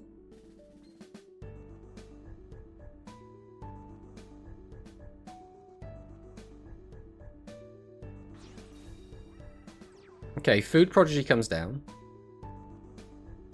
I think we're going to do this here. Because there's no guarantee that he's going to summon another one. Now, he's probably just going to tribute over these. But I think getting both of these down is still really good for us. If he tributes over both, then it's just like, it's whatever, right? He just wanted it more.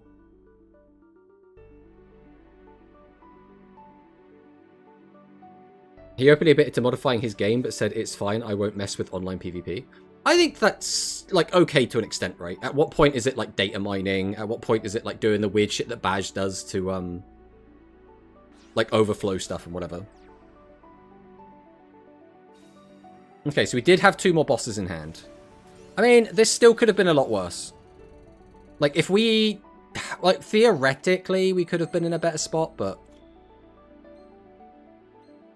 Alright, we'll go Ellie Cirque.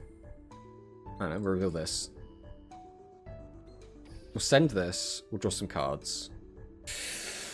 What do we want to do with this? The Cirque isn't doing much for us.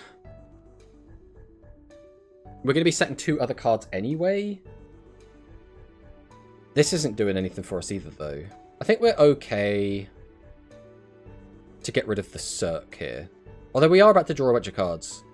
Using that, we can get back 2. Right, we'll do this. We'll go ahead and activate this. We'll send both of these. Okay, that's actually pretty good. The question is, though, what do we want to end on? We only have access... I guess we want that Neos back from the grave. Doesn't have a hand to us to worry about. So I guess we'll go fake Neos. There is a delay, so it's a trap hole. We'll use fake Neos effect. We'll summon out Aqua Dolphin. It's not trap. What is it then? Is this the Aqua specific trap card? Oh, no, it's Compulse. Ugh. How might... I don't like that. I mean, we have to force it, right? There's nothing else I could do but try and force it, so... Come on down! Elemental Hero post NEOS! Yeah, okay, there's that. Which is, again, it's fine. There's nothing we can do about it. So we'll go fake NEOS, activate the effect. We will then go Hero Descent. We'll go ahead and grab...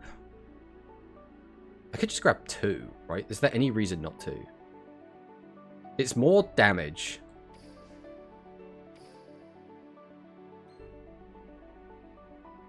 Because I could also just not contact the second one. If we don't contact the second one, this is only the opponent's field, so his attack's going to be garbage either way. So what we could do is just go for the Sparkman, attack over that, pop, get him for 25. That ends on a bigger board. We're only on 23.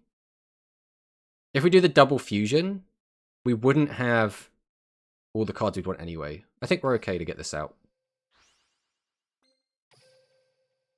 This is doing no damage, but that's fine, right? Because this way I have, like, more cards.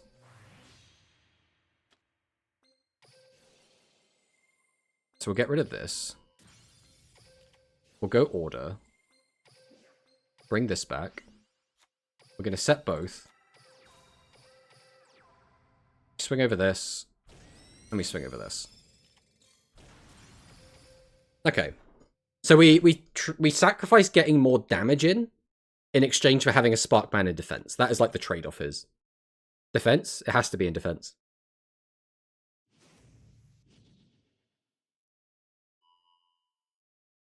Oh. That was just a load of dead air at the end of the song. That's fine. Alright. God, so many cards in hand, bro. So he has to send a card from hand. That puts him down to 6. Got rid of a trap.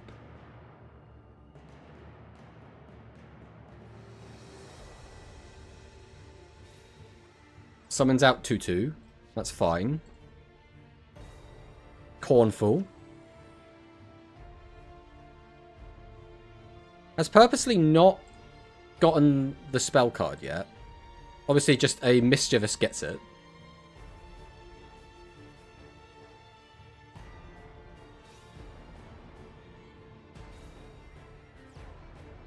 Okay, this is fine. I think we always have to use the trap on a boss, right? That's fine as well. The question is, how many bosses are we summoning?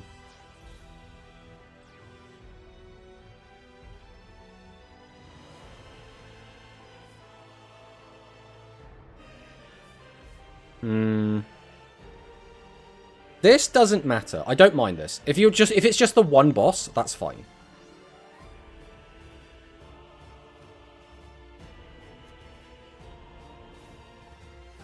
Yep, this was always happening. But again, we're still completely fine. Alright, this is the one we want to hit. Now, does he have Curse?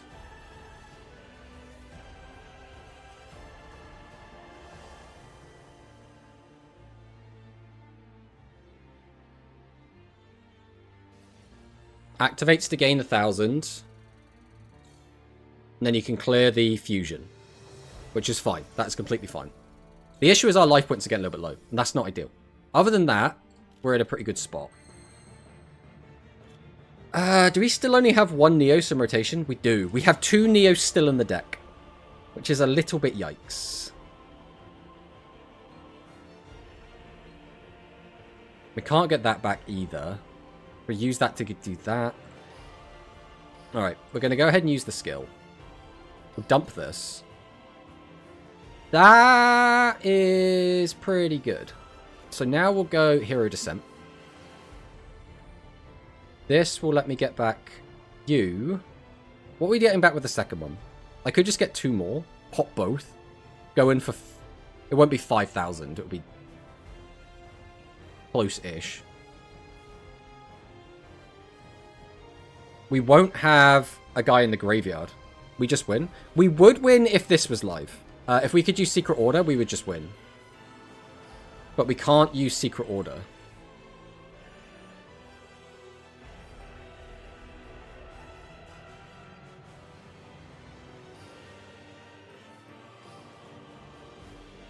The field spell sold you?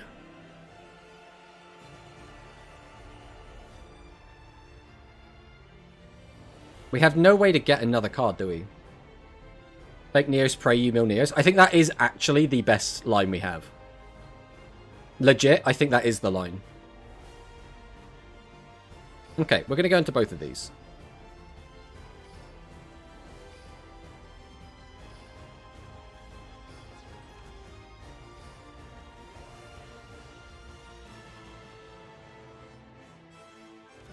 So we have 3 Neos in the deck. 3 Neos in the deck. We got a Neos. Okay.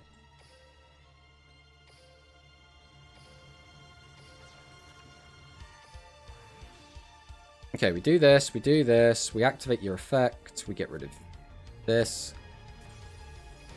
We activate the effect. We get rid of this. We activate the order.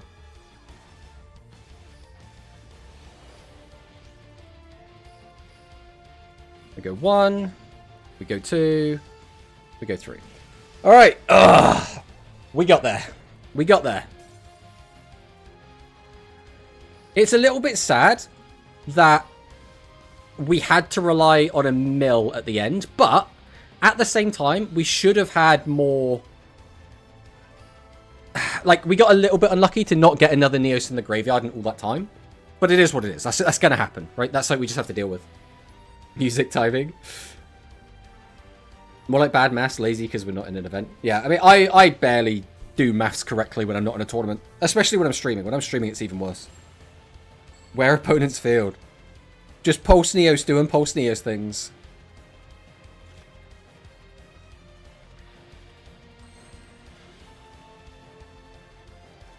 I think because of the deck that I think we're against, we're going to do this.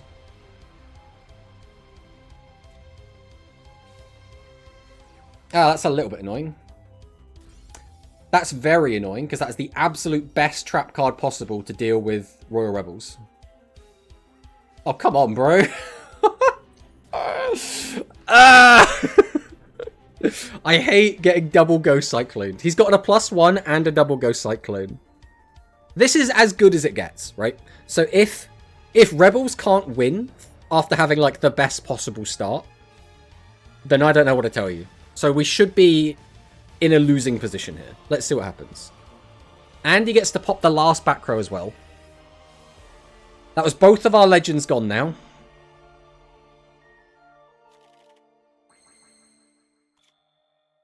Alright, let's start with Cirque. We'll reveal this. We'll get rid of this. We can use the skill to discard that. We still have 2 material. The issue is we don't have good ways to get Neos back. I guess we use that just to get back a Neos. He's only got 1 card in hand, so we can use that to flip if we want to. It's probably Sparkman we pitch here.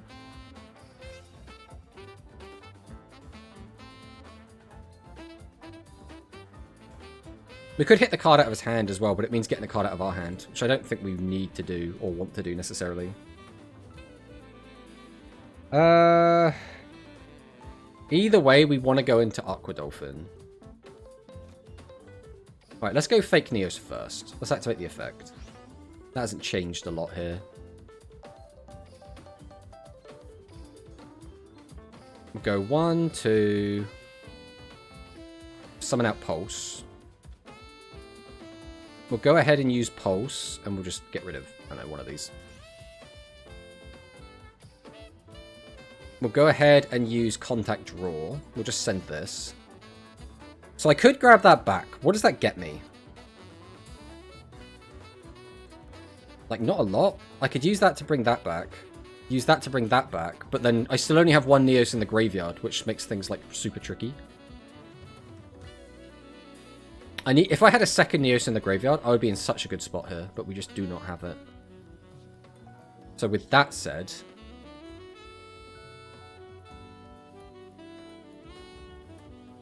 Activate, set 3. So I have one card left in hand anyway. Right, we will do this. We will add back the Hero Descent. We'll go ahead and activate it. Bring this back. We'll flip this up. We'll go into heat.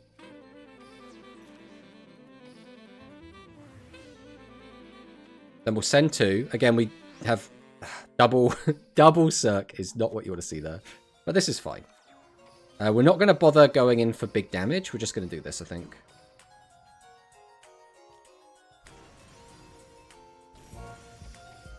Okay.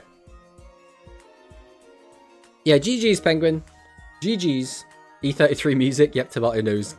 Yeah, I love JRPGs, so it was like always going to be my cup of tea. That's so annoying.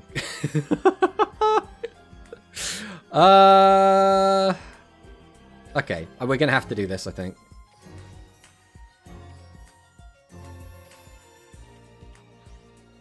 It's annoying, but we didn't play around that, so it's our own fault.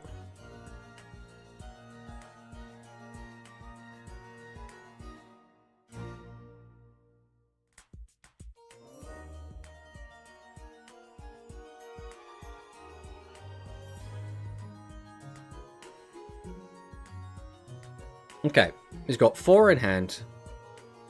If he wants to summon out the piercing guy, I guess you could just summon out the piercing one from the graveyard, but I don't think it's in the graveyard yet. No, it's not. Okay, we send Hard Rock. We're going to summon 2. We go 1, we go 2. So we have the Mighty Perry in here.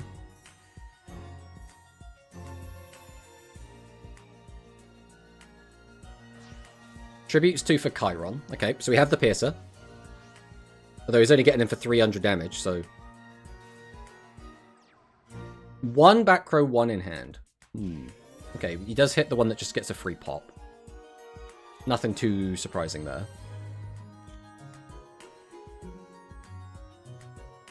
Alright, how do we want to play this? We want to flip this up last in case that is like, it's going to mess us up. So we'll go... Summon Fake Neos, see if there's a delay. There is a delay. So chances are this is probably a Shady. Oh, it's a Trap Hole. Okay, that's fine. We'll go Fake Neos again. Activate the effect.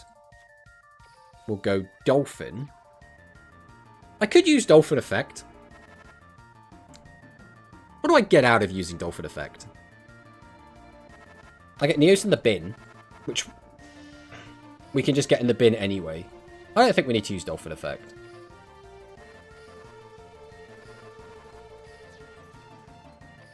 I'm going to Pulse. I will then activate the skill. We're going to send this to the grave. We're going to draw. I mean, from this position, we probably just bring it back, right?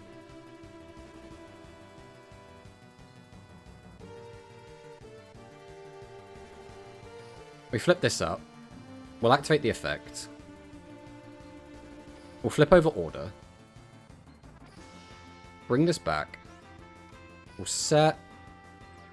Activate the effect. Get rid of that.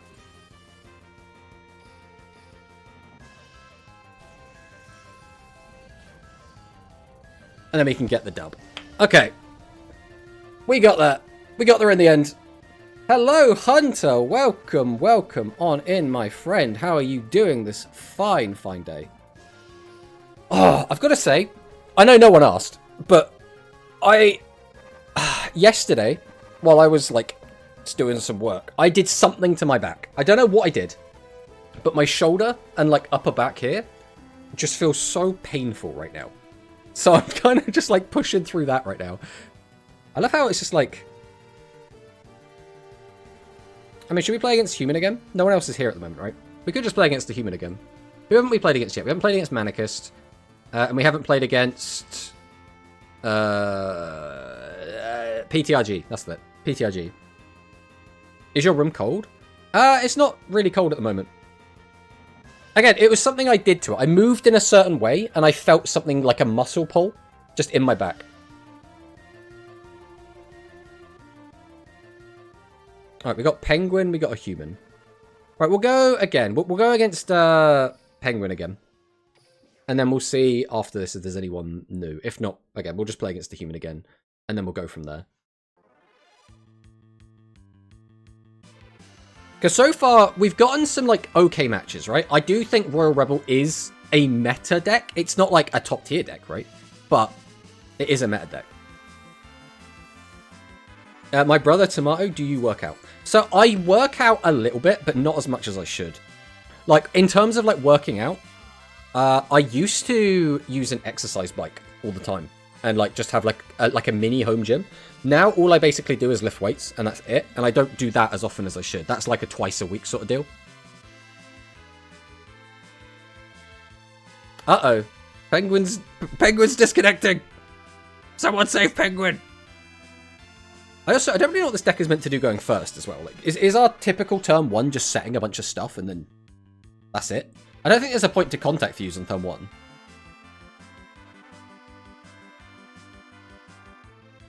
Oh no, that's not ideal.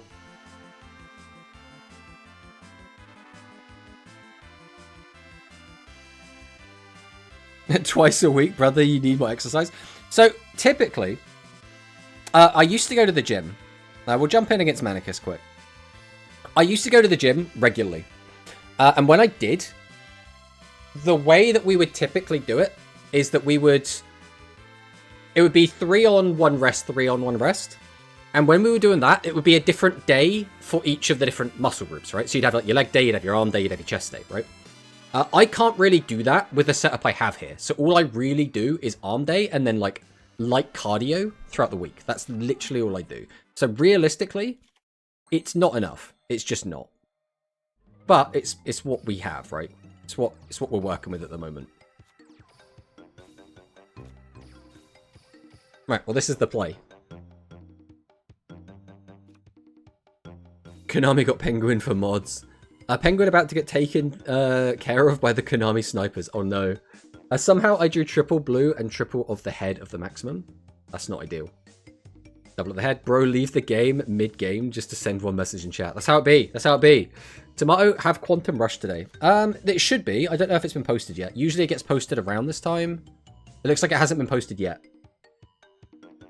Usually it gets posted like between 2 and 4. Somewhere around then, but it's whenever Quantum just is able to post it, right? Okay, so we got what, the +2 into the +1. We've got this guy, which is fine. This is fine. That's fine. I don't know why we're even summoning this.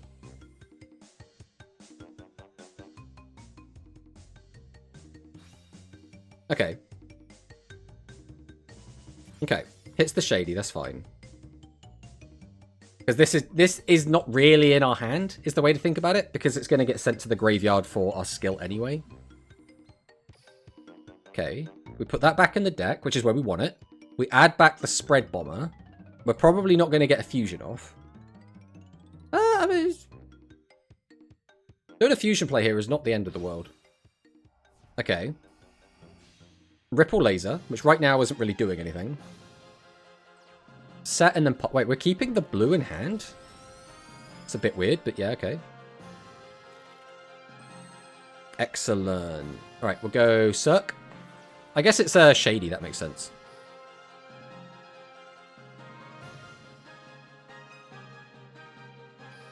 So we'll send this, we'll draw 3.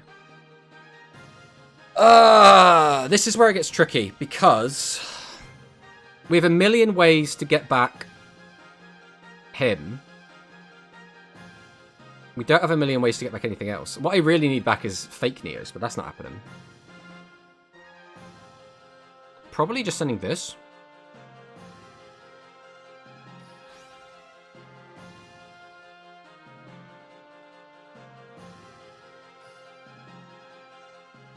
Are we even using the skill? It gets us one draw. That gets us just that back from the grave. I don't even think it's worth it, to be honest. I don't think it's worth. So... But saying that, I guess we're just going to flip him down, so it doesn't really matter. Yeah, this is fine then. Right, we'll go Hero Descent. We'll bring this out. We'll summon out Aqua Dolphin. We'll activate Aqua Dolphin. We'll send this. We're going to get rid of this. So now, if it is a Shady, it will not be used against us. Pulse Neos. And the delay is gone, so it was a Shady. There's nothing going on in the graveyard, so we're just going to go Sparky. We're going to go Sparky. We're going to set. Alright. How much damage was that? That was 32 plus 25? Oh, that was just lethal. Because of the 500 damage from thingy. I mean, that's worth saving, right? Because that was an actual lethal push. If it wasn't a lethal push, I wouldn't have saved the replay. 57 plus the 500 that we got from the burn, right? Unless I'm miscounting.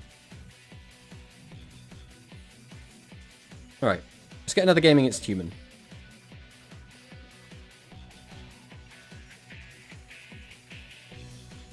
You can discard Dolphin or use Dolphin effect.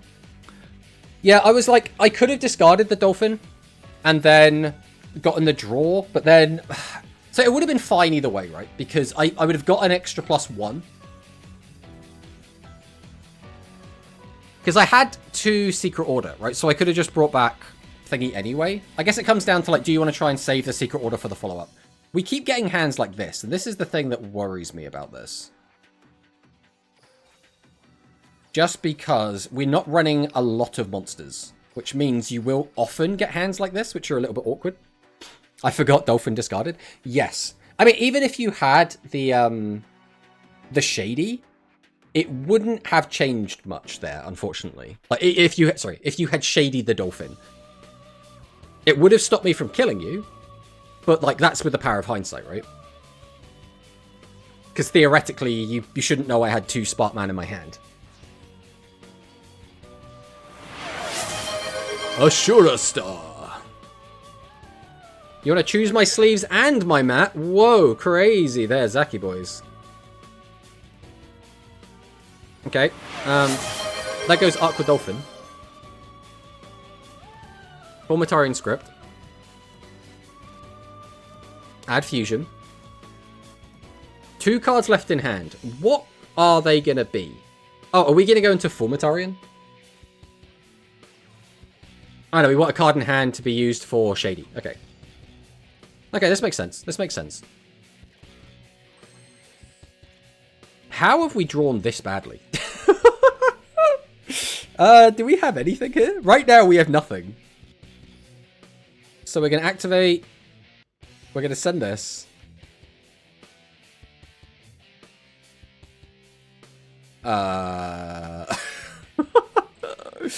Alright, Hero Descent, go!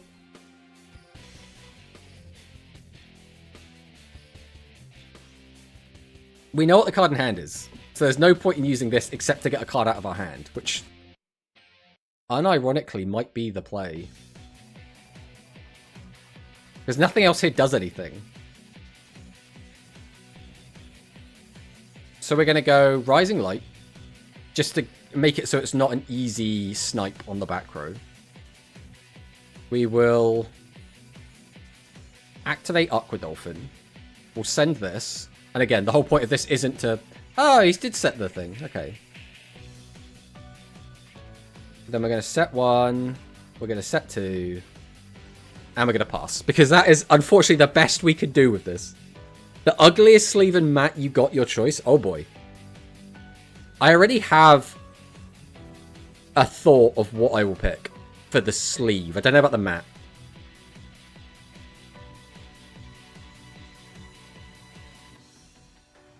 Right, reincarnation.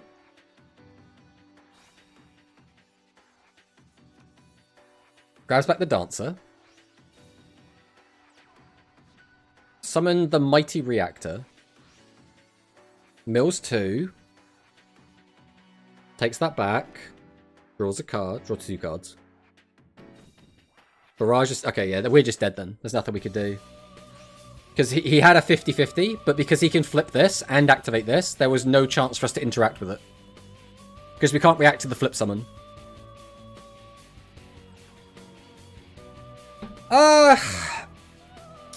Is this worth saving, guys? Do we put this in the video? Because this will happen. This is something that will happen. So, like, it is worth being like, listen, you're playing a lot of spell traps. Occasionally you're going to open a hand like this and not be able to do anything. So I think there is merit to keeping this in the video.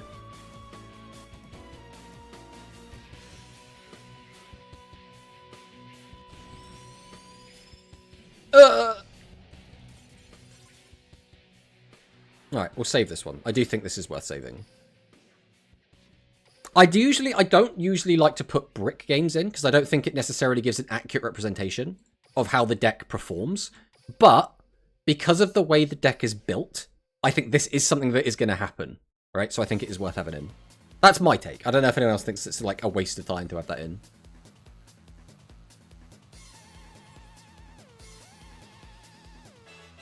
Alright, Imi and Mimi. Are we back on... It looks like we're probably still playing Gradius. Dolphin attack eaten. Poor Dolphin. I mean, we literally didn't have any other play there, human. So, you know. Alright, we'll set. And then we'll pass.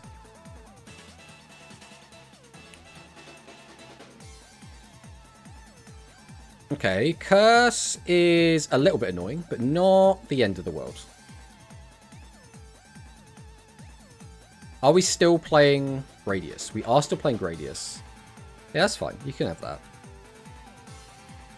You can have the multiple. That's fine as well.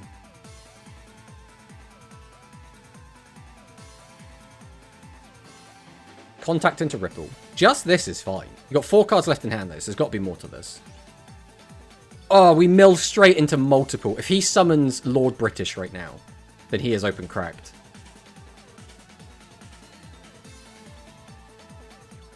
What do we have in hand that we're not slamming down a monster? What on earth is in that hand? Is it all spell traps? And these are cards. Right, we'll go Cirque, reveal Thunder Giant. We'll send. Those are certainly draws. Are they good draws? The verdict is still out on that one. I guess we'll get rid of a Descent. I don't think there's a reason to have all 3 of them right now.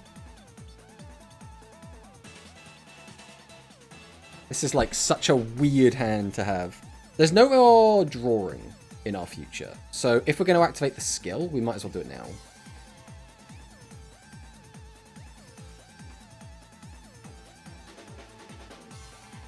I don't think there's a reason to add that. We'll go Cirque. We'll send this, draw 3. I really don't think we need another Cirque. This hand is like, it's so weird, because we still barely have any Neospatian names. I suppose we got what we need. Alright, we'll summon out fake Neos.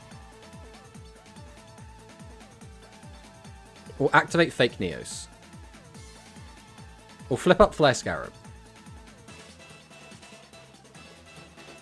We'll go 1, 2, into Heat Neos. Okay. So now, do we just apply a little bit of pressure and that's it? That doesn't seem like a bad idea.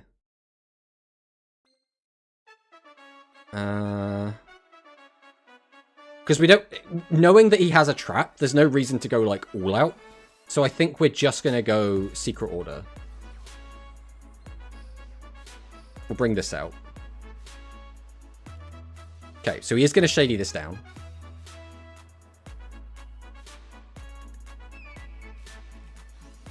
So with that in mind, we can flip this back up and get our draw 2. But we want to do it after we finish summoning out guys, ideally. So we can't flip this up anymore. We can easily make another guy and then summon that out. Flip that up. And then that's not going to be lethal damage. And he doesn't have a card in hand. We have no way to get rid of this without tributing. We have no way to draw cards outside of using this, which is very awkward. Alright, we'll go Hero Descent. Summon this. We'll go 1. We'll go 2. Summon out Pulse Neos. Then I think we just go Secret Order. It comes down to if he has a Shady in the back row, or if he has nothing, I guess. Because if he has Shady, we want to do it one way. If he doesn't have Shady, we want to do it the other way. We will do it this way, I think. Because the chances of it going our way should be, like, very slim anyway. So now we're going to go Curse.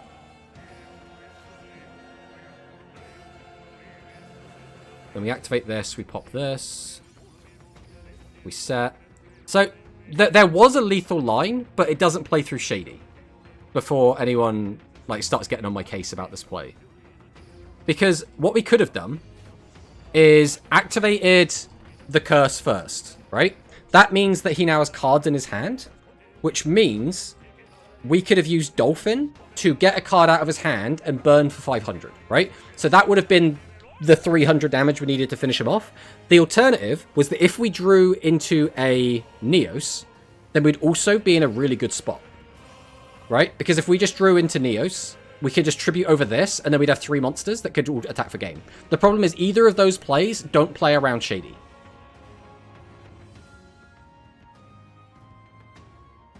Why Dolphin is Warrior while Scarab's an Insect? Should be Arcro or something. Oh my god, he synchro summoned. Exactly. Did we just do this? It's a 50-50, but I think we do this. We'll send this. We'll flip this down. We'll just do that one. Because losing the 50-50 there would kind of suck. Okay. Is there a reason to... Oh, because we're only on 35. Okay, maybe there's a line in which he does actually kill us here then. 4 cards in hand. He's now got a face down stuck on the board for now. Overrush is fine. That doesn't change anything. All of his cards that send... Oh, they don't have to send face up.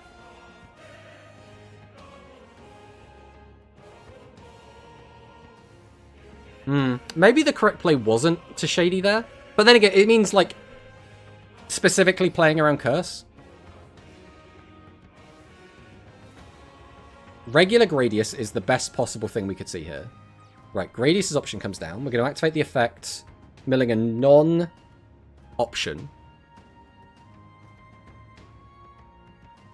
We can combine them, reduce 2 of our guys' attack by 800. But then what? Like, the best play after that would be option.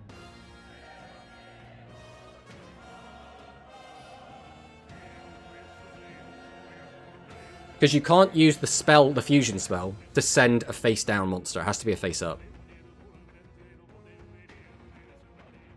With the way he's playing, I would assume the line is going to be go into Ripple, then summon a multiple from hand.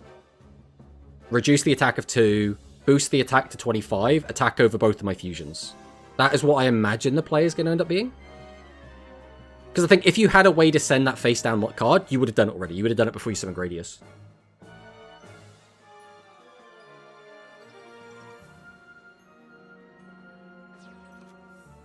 Okay. We're going for it. Come forth, Ripple Laser! Okay, activate the effect, we get the double mill. Reduce both the attack. So in regular Gradius? Uh-oh. Then power meter. So we... Wait, do we have 3 regular Gradius? Okay, no, we'll go for Vic Viper. Okay. So, but then... Okay, so we're going to reduce 2. That puts it down to... 9? 25 over 9 is... 40... No, 16? 16 times 2. 32? So we're not dead, if I've done my maths correctly.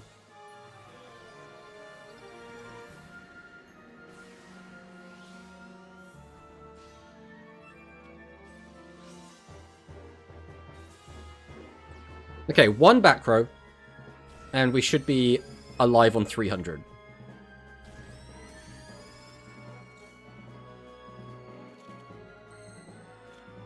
Alright, let's go Pog!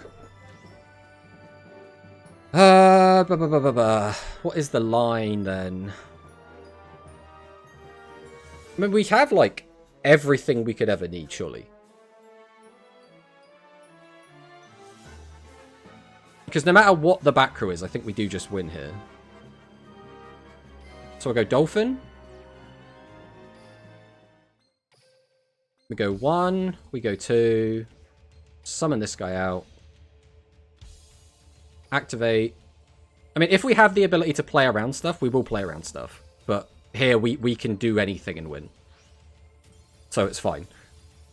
So we had to play around in case it ended up being a shady, right? We had to play around it. All right, let's get a game against Neo. Neo on the Neos. Man, if only you could use your Dolphin for game. The only way Dolphin gets turned on there is if he activates a trap card, and then we can use Curse to make him draw cards. Other than that, there's no way to do it. Only NA save him then? Well, it also could have been Slime. Slime would have saved as well. Because nothing in our deck can get above that level 8.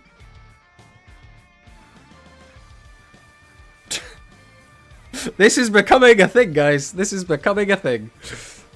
Alright. I mean, we might be fine. We might just be fine. Oh, Pot agree, turn 1? That's not fair. That's bullshit. That's funny. Dolphin gets turned on by traps, just like Grand Harrier. Manicist and his, like, dry British humour. And it's all very crass as well. But I have to respect it.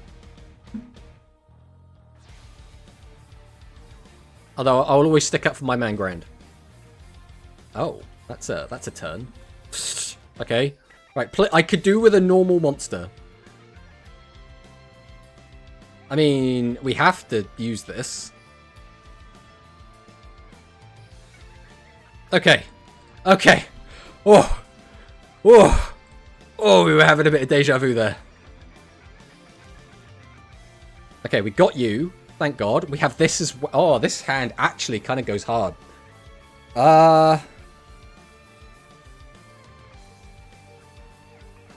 I think it's this. I think it's always this. Okay. What is the next part of the plan? I think it's always Cirque again. We send this.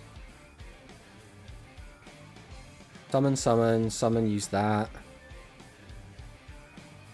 That gets us that. That gets us that. That flips up. Do we get rid of Shady? That's surely not the play.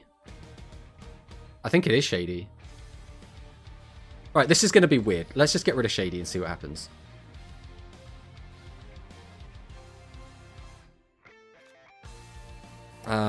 Let's go Aqua Dolphin. No delay. No delay, guys. No delay. That plus that plus that. Is that just lethal? I guess it is still really going to depend on what the back row is.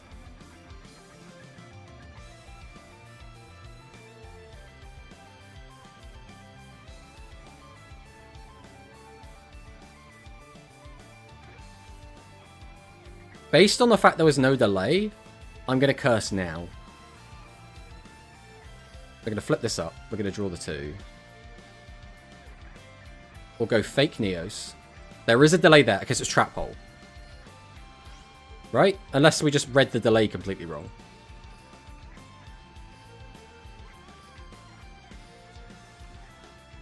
We'll go into Pulse Neos. Okay, so it is a shady. We just couldn't see the delay. Or he needs a face-up monster? But then what would it be? Oh, it's riding. Oh, right. Okay, that's fair. No, that's fine. That's fine. It's a little bit awkward, but it's fine. So now we'll just activate this. We'll just put this back. Get out of here. We will go Aqua Dolphin again. Do we have 2 engrave? We only have the 1. A little bit annoying. So we bring it back. Go into another 1 pop. We then can't do the big push, which kind of sucks.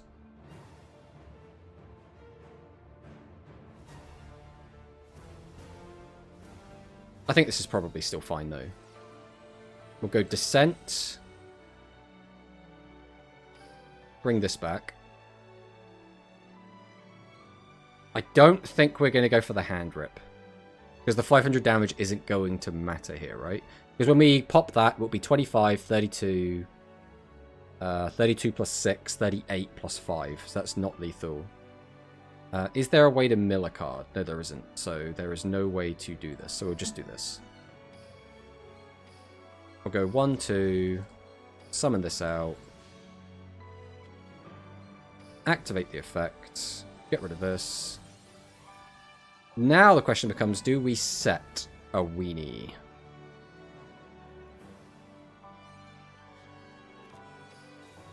I think we're probably setting these either way. I'm okay to leave this in hand. We'll just get him with this damage. Okay. If the trap card wasn't live, did we have lethal? I don't think we actually did. We could have got 25. Oh no, because we could have used the Neospatian Aqua Dolphin burn. So that would have been lethal. Okay. I don't think there was a way to lethal through what he had there, though. Dolphin for 2 card, then draw 2 more. How would we draw 2 more? Oh, did we not activate the skill that turn? We probably didn't activate the skill.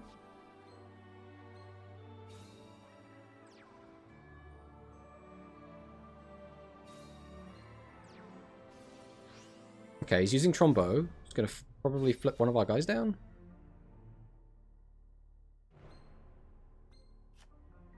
I say flip it down. Change it to defense, you know what I mean.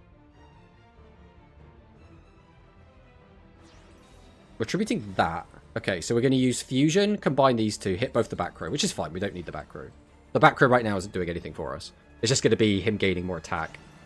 If he ballets, we should also be fine. Because even if he gets the piercing... Oh, you can't even get the piercing. You don't have any cards to discard. No, we are super golden here. You can't even clear both of our monsters.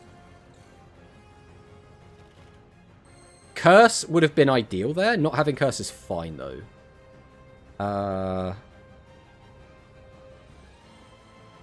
It depends what defense of that monster is. I mean, this is easy, right? We just do this.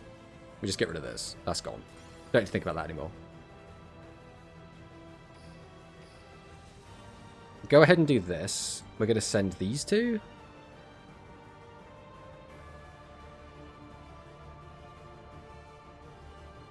How many Cirque do we have left? We have 1 Cirque left.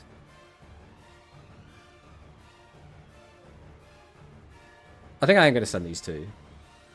Okay. So this should just be simple, right? We just go this. Activate the effect. Summon this. Go into this.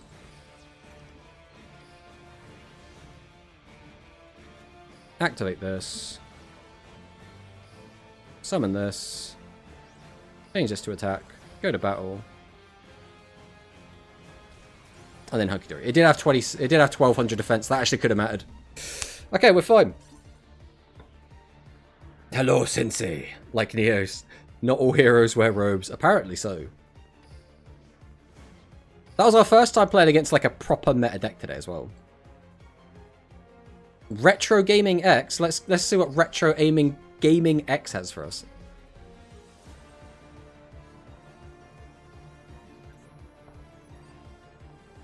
Rookie 1. Alright, I'm ready. I'm ready to get blown away. Zoidios will Velgia.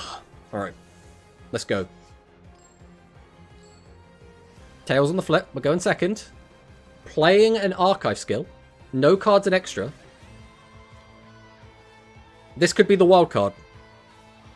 Why the 1200 defense matters? Because if we didn't draw into a way to like combo off like that, we would have had to have a way to attack over the defense position monster and then still have enough attack to get directly, right? So the 1200 defense could have mattered if we didn't draw as well.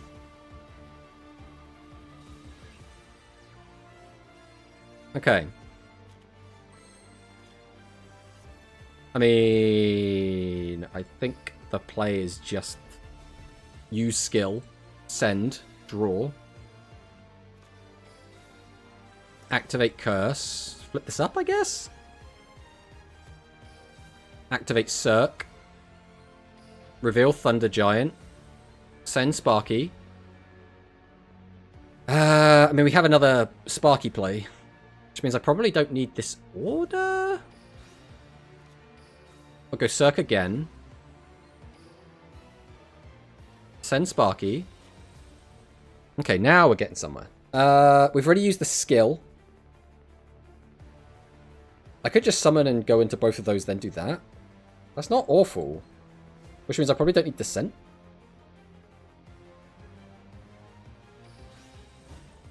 Alright.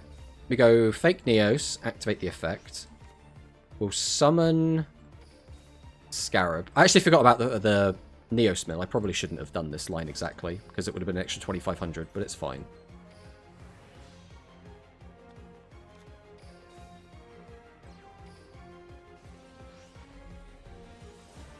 We'll summon.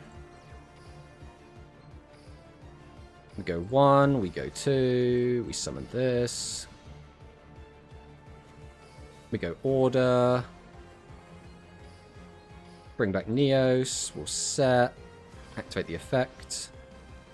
Activate the effect. Kaboom. Kaboom. Kaboom.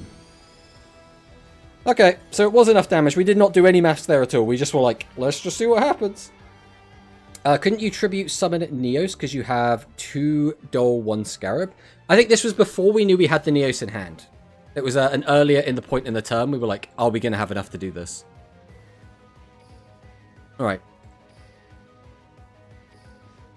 But again, the thing you have to remember is, and you've probably realized this after watching my streams enough, my memory is awful. So, like, I'll have a thought, and then it's like, it's attached to something from, like, 20 minutes ago. Because you probably noticed we take ages with our turns as well, because, you know, old man brain. Alright. This is where we're going to get clapped back by you. Oh, we haven't done our sleeve and mats yet. I'm a really bad... I mean, I think we have to do circuit. Really bad streamer. I think we're going to get rid of Neos from this hand. What, are we going to get rid of Neos again? Set. Set. Did we drop Pog now? I think I do with this hand. That's not really... We wanted a spell and a monster. Or a spell trap and a monster. Now it's a wasted pot, which is kind of bad. Because the one thing we're lacking here right now is a trap card. If we had traps, I'd be feeling pretty good. With no traps, this is like giga yikes.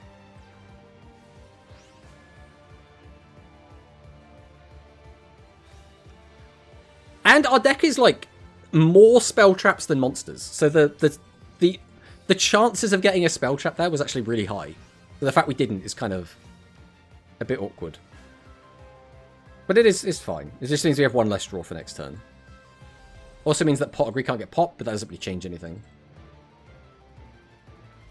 Okay. So we could get more cards into the graveyard. Okay, 500 attack. That's not ideal for us, but it is what it is. 5 engrave already. So now the question is, do we have a Fusion or a Boton currently? Hello, Dark Tuna. Welcome, welcome. Hello, Heroes Best Deck. So we are almost undefeated with this today. The only game we lost was a brick, which is pretty good. But we might lose this one. Straight to battle. We added Fusion, so Fusion could be any of these 3 cards. It would almost make sense to keep the Fusion in hand. Because if we had another boss, we would have distributed this to summon it, right? Chose not to attack our defense position monster, even though most cards in our deck would fall over to the attack. Curious. We don't really have a lot of stuff going on here right now. We could activate this, get this back, flip this up, go for that line. Because we're going to draw... Oh no, because we might get into the... Okay, let's... Alright, let's go for this now. We'll go Descent here. I'll bring back Flare Scarab. Alright, there is a delay. So now we know there's a delay. We'll flip up Fake NEOS. We'll activate Fake NEOS' effect. That's pretty good. So now we're going to try and force out the trap card. Okay, chooses not to use the trap. Interesting, interesting. So now we could just... Because we don't really need the mill. Do we want the mill? We really don't need it. We probably just use this, bring that back, go combat. Like, that's not bad. Right, we'll go order. Summon out Neos. Still chooses to do nothing. Okay. Then we will go for our skill. Send this.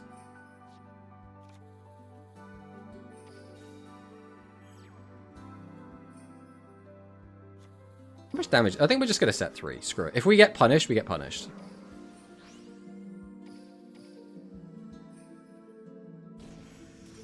$23, 22, 16. Okay, so there was a slim chance that if there was a combat trap, that we don't get to do our pop-off there, right? Because if there was a combat trap, then he gets to go full orchestra, pop all of our back row. We lose so much from that, which, like, kind of sucks. All right, let's go against Manicust again. Since everyone is just going to put Rising Light in deck, maybe just don't play Trap, except Trap Hole. So that's all well and good, but if your opponent is playing, like, you know, if they're playing Join Tech, right, you're still going to want to interact with them summoning guys. If they're playing our deck, for example, you still want to interact with them by making it so they can't just OTK you. Like, Music Princess is probably the biggest offender, because Music Princess can just kill you out of nowhere, right? Ugh. I think we do go Cirque. It's, like, super awkward, but we need more bodies. We're technically getting rid of a body to do this, but... I think we're getting rid of Descent here. Alright, let's go Pog. Now we'll go Descent. I don't know why we actually picked that one. We could have done it the other way and that would have been way better. But this is fine.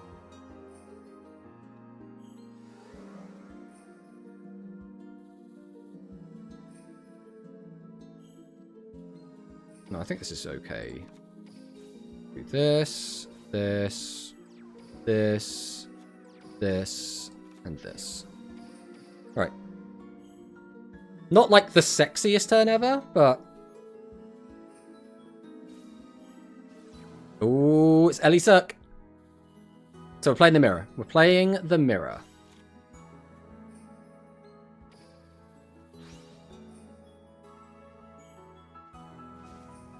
Neos contact draw. Okay, send. But Shady so good. For some reason you said this in my head. Sounds like TikTok AI trend back then. Yum, ice cream so good.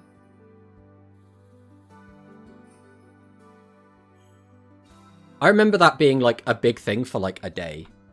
I mean, I think this is the best trap hole target, right? I don't think anything's going to be better than Fake Neos in terms of using Trap Hole. It's already turn 2, so there's no reason to play around Curse. Obviously, he's already used it. Our hand is already full.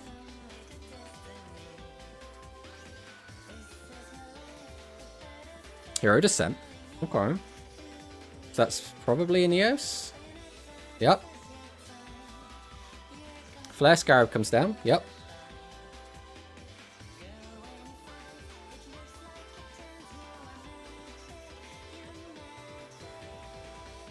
Into Heat NEOS. 3 cards left in hand. I think here I am willing to just shady this. We'll get rid of the NEOS. And I could put my guy back down as well.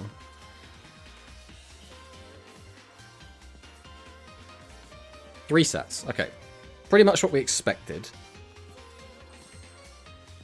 So now the question is going to be, can we play through this? We have a decent amount of options currently.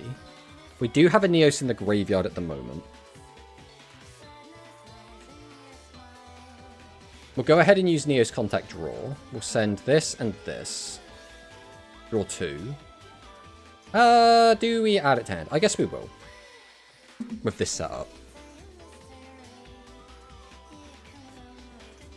So we have to do this in a very specific order. So we'll start out with Flare Scarab. There is a delay. We'll flip up Fake NEOS.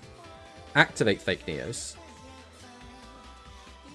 We'll go into Heat NEOS.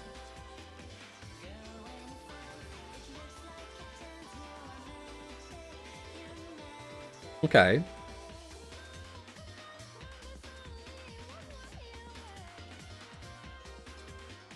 So we currently have 2 engraved. Okay. So we'll go Secret Order. Bring back NEOS. Hits us with the Compulse.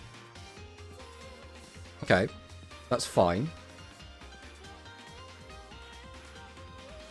So now we flip, summon, use that, get another one back, then use that from hand, right? Because we still have 1 in graveyard. Yeah, okay. So we'll flip.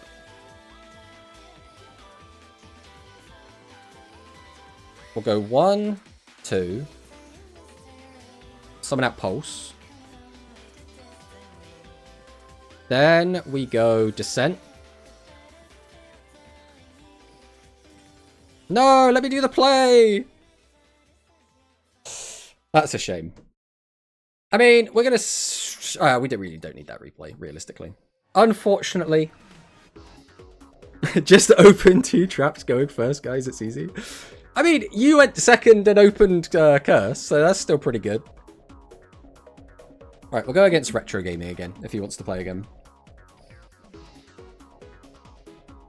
I completely forgot we have Compulse, since not many people play it now. Compulse is really, really good still against most decks. It's just kind of mid into exactly Joint Tech, right? And it's not even bad into Joint Tech. It's just like there's like Trap Hole is just infinitely better, right?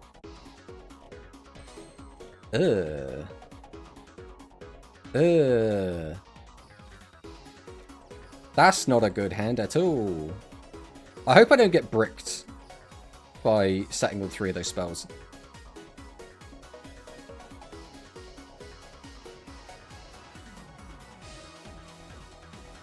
Sidra! Barrage of Steel! Okay, we're not getting bricked at least. I'd probably rather one of those 2 got hit. Here we go. Here we go! Activate the skill. Here we go. Cybernetic customization. Boosts up the power. 26. We can exchange the card in our hand. We're going to grab out Fusion. We're going to fuse together into Cyber Twin. Clear both. We're not getting any damage in though, is the only issue. You could use the skill to make Hero Descent work. Yeah, I can. But I'm still definitely not using 2 Curse next turn, right? I mean, there is actually a world in which I could potentially use double Curse. Specifically because we have Aqua Dolphin. Right, let's start with Pog. Then we'll go Cirque. I think with this hand, we're going to send you. I don't think there's a world in which we need 2 Sparkmen. So we'll get rid of that.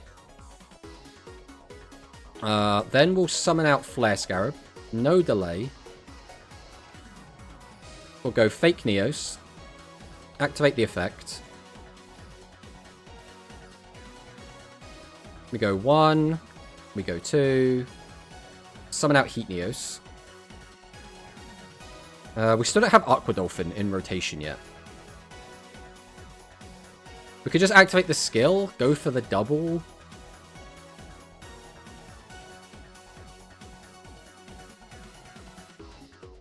What's the downside? I mean, if we don't draw anything, it kind of sucks. Alright, I'm going to set.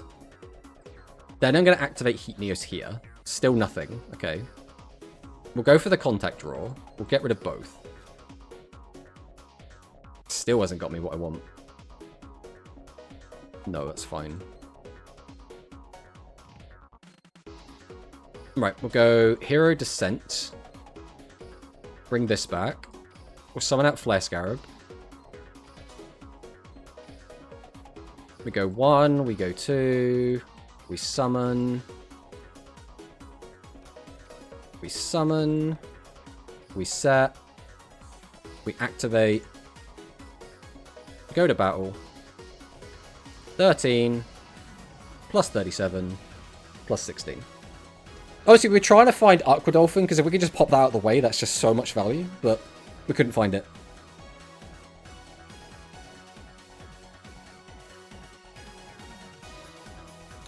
Heater Rush guy. I don't think we played against this guy yet. Whoever Heater Rush guy is. Let's go.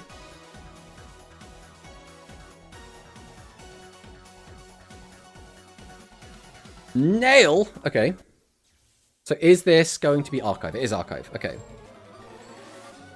So what are we going to be against? Is this going to be no extra deck Archive? No extra deck Archive. What the heck is a current deck that this could be?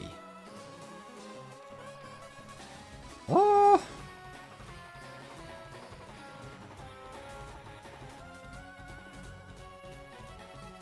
Every Archive deck I can think of is a fusion deck. So I really don't know what this is.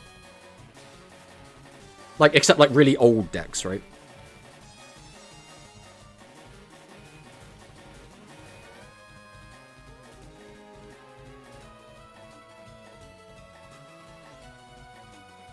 Okay. What Archive skill are we using with this? Is this just noodles? Like, am I overthinking this massively? This is just noodles.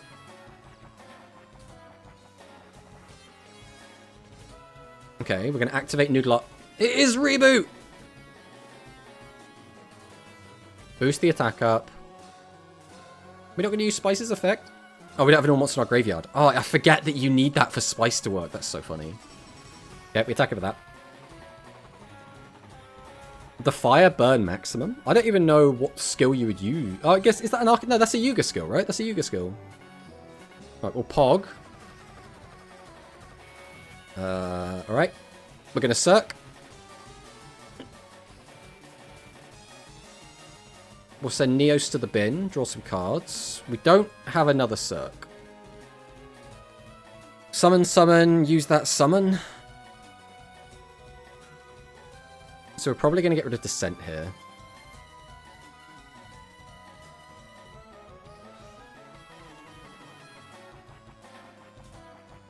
Is there a reason to use the skill? I could use Descent to get back 2, then use Secret Order to bring it back instead. Yeah, okay, we'll do that. Right, we'll send this. We'll draw a card. We do not need it in hand, but I am going to take it anyway.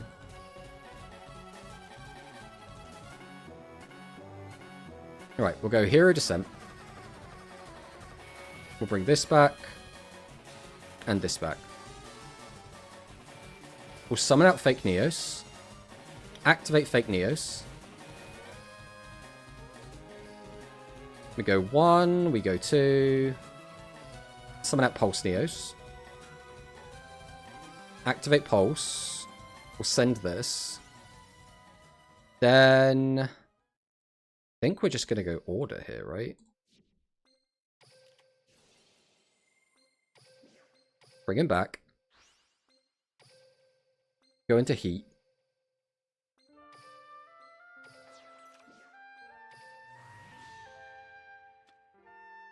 So we have nothing else we can do with any of that. So we're just going to summon out Spark. We'll set 1, set 2, set 3. Activate the effect. Go to battle. Okay. We got there! Oh yeah, Space Noodle. I think Noodles is a really cool deck. Obviously, you know, I don't know if Noodle Art Reboot is the way to play the deck in the current age, but it's still a pretty cool deck. Right, let's let Manicus get his revenge on us. Aqua Mirror is the longest type of duel I have ever seen. Ah, you haven't played Noodle Mirrors then. Back in the day, man, back in the day. Also, it was like Noodle against Royal Rebel were also so long. Like, those duels were just so long. That's a hand. I mean, this isn't actually that bad. This hand is okay. Like, obviously, we're going second, so Curse is amazing. We can discard 2, draw 2. We're going to have the graveyard set up. But, you know, we still need more pieces. It's just this hand can potentially get us to the pieces we need.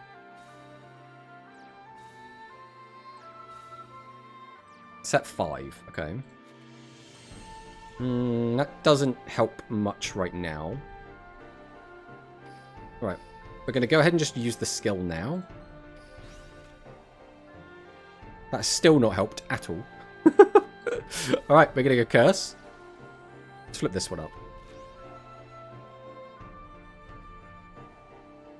I mean, this has still not helped at all.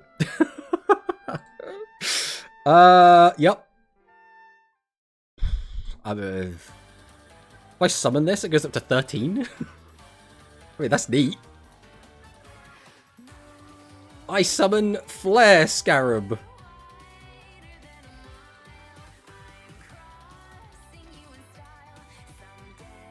I guess we'll go Descent. I just want guys on the board. That's kind of what I'm looking at the moment. Is this base attack? It's not. Which is, I could use it. I don't think there's a reason to. I mean, sure, we'll use it. Why not? Yeah. We'll get rid of this. I don't like that. Set 2. Go to battle. We can't attack. What do we do that we can't attack? Oh, we're locked into warriors? Is that off of this one? Yes. Okay, that's fine. That's fine. This game was the brick game anyway, so it doesn't really matter. Looks like Manicus finally can take revenge. I mean, it's fine.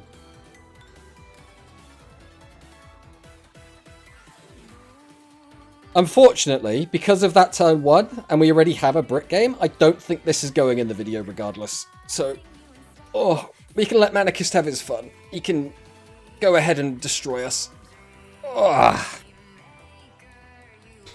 How do we get over set 3 in this deck? So with the hero deck, the only way you can get over set 3 is with Curse. So the main reason it works out so well is because we can use Aqua Dolphin to get our opponent's hand low enough that we can curse them. And as a side effect, when we also Aqua Dolphin them, we can sometimes turn off Shady Shady, depending on how many cards they got in their hand. But yeah, like we say, if we don't have Curse, we just can't beat set 3. We just can't.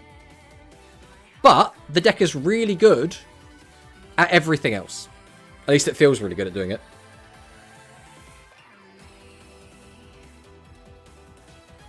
Because the main difference between like this and like Aqua, for example. Aqua is in a similar boat where they need Abyss Soldier or they need the Curse themselves. But Aqua has a much harder time killing after using Curse. Whereas in this deck, if we Curse, we can pop with Pulse Neos, and then that represents like 3,200 direct damage we can get in. So like, generally, you're not going to get that much damage with Aqua, because you're going to flip something up, and then you have to just attack over whatever they flipped up. Ripple Laser. That's what, 24 plus... We're slowly gaining attack. Oh, we're fine then, right? Attack the 500 for 27. Attack with that for 14. Or 16? 16. And then swing over that. I think we're probably still going to be cooked here, but we'll see. We'll see what we can do. See if we can cook anything up with this. We'll go Pog. So he's got Compulse. Okay. We'll go Cirque, Reveal. We'll send this. Without another Cirque, keeping you is a bit risky. Although at the moment, we don't really have a lot of other play going on. I think we still go for this anyway. If we activate the skill... We still don't have a vanilla NEOS and Growth, so I think we have to do this first. Activate. That's still not helpful. We need the vanilla NEOS. Do we just go again? I think we have to. I think we're probably dead if we don't. So... Alright, vanilla NEOS is here. So now... We do this. We send this. We add this back. We go a Hero Descent. From here, there's no real... I mean, we're going to need one of these eventually. We don't need it right now, though. We'll go Dolphin here. We'll go 1, 2... Summon out the mighty Pulse Neos! Right, this should be... Oh, we're not doing it yet. Okay. We'll use this. We'll get rid of that. What's the next part of the plan?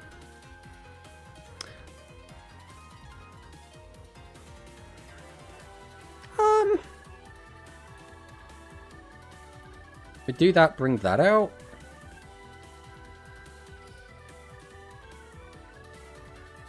I mean, it doesn't clear cleanly. He's going to wait till we do that. We could just do that. Just go combat. We probably die on the crackback is the issue. The alternative is that we just go for that into that, use that, go into that. He gets bounced. Then we only have that anyway. Okay, so I think we do just go Secret Order here.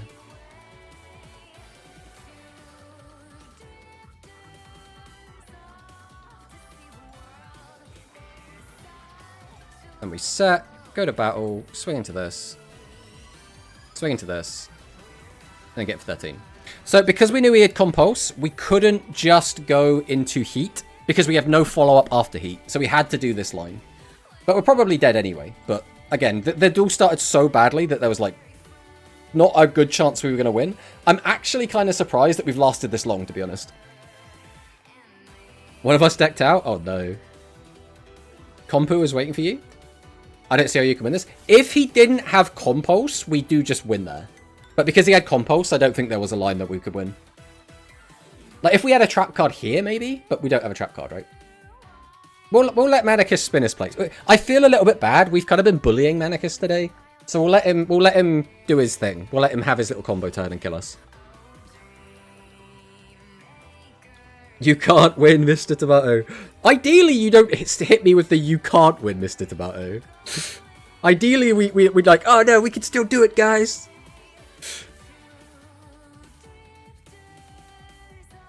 Is this lethal on its own? 800 off this puts me down to 500.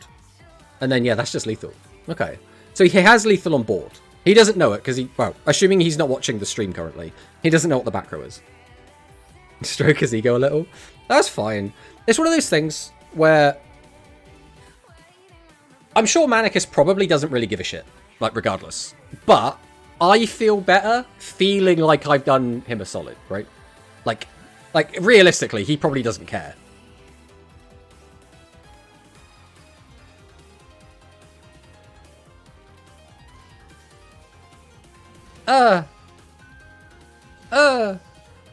Oh, so did we not go into the fusion to play around something?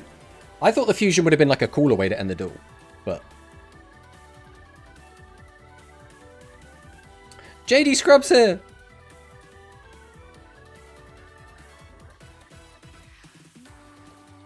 Oh, Manicus wants to go again. I mean, we are flipping around. We'll go against Human. If Human's still about. Since he's here. That game was bad. Yeah, my first turn was not great. We dug so much and found so little. But it is what it is. It is what it is. I need a real game where you sack me 2 traps, 1 to 2. Turn 1/2. I mean, I think the inverse would be true as well, though, right? Because the only way for it to be, like, super, like... I don't know if fair or balanced is the right term. I guess we're going to set this. Would be if you also, like, didn't just open Curse turn 2, right? Because opening Curse turn 2 is so strong. Obviously, we had traps anyway, so it wouldn't have mattered, but, like... It changes, like, the order of the turn at the very least. In Keto, the food prodigy. Alright. What do we have? What do we have for us? We've already got the +1. We're going to use the skill to get another +1. So we have 7 cards to work with. I have no monsters to protect me. Behold, Nuvia the Mischief Maker. Without Curse, I had no plays there. I need more Gradius options. I mean, that seems to be everyone's takeaway. That's rude. Okay, hit the trap. Summon out a Tatumus. Activate Nuvia. Okay, so we do that to get the Rainopolis. So that's now the 3rd plus of the turn, so we're 3 cards up.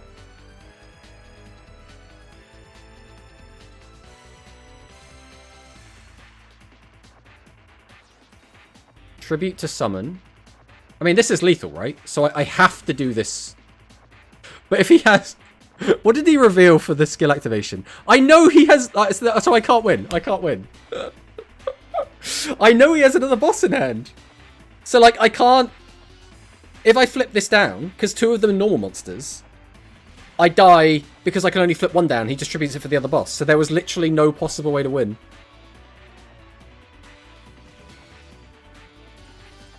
Do we keep this replay in? Right, we'll keep this one for now. If we fill up with replays, we'll go back and delete this one. Because again, I think it is good to have brick games in there because this deck is a deck that is going to brick, right?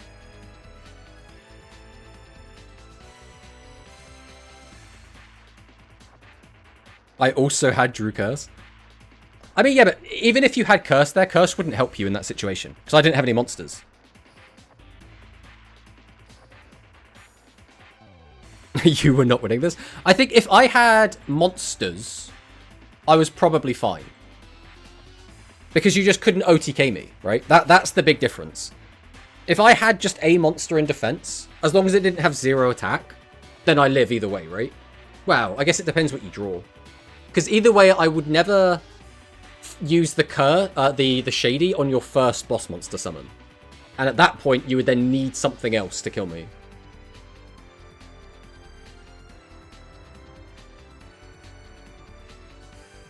Alright. Is PTRG here? That is the current question. Ursus is player Tearfing Turbo, and I didn't notice. Nice. So we just set 3 and died.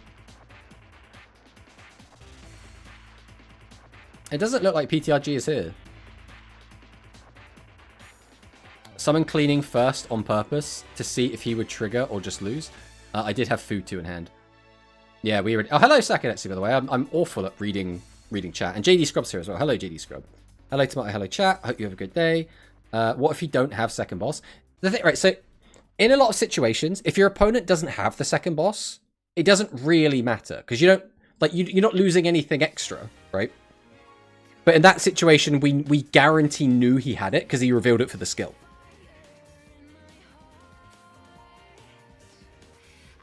Oh, why did we disappear from the game?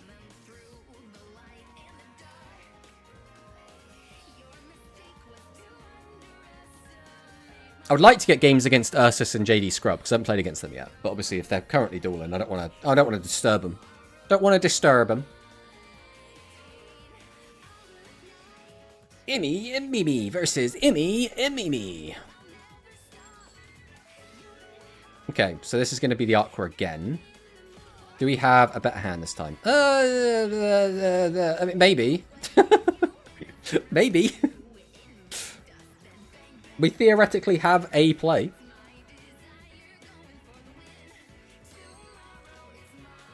That's also pretty good. All right, I think we do start with Curse with this hand. This hasn't really gotten us where we want to be, but we can do this. We'll send these, draw 2. Still isn't good.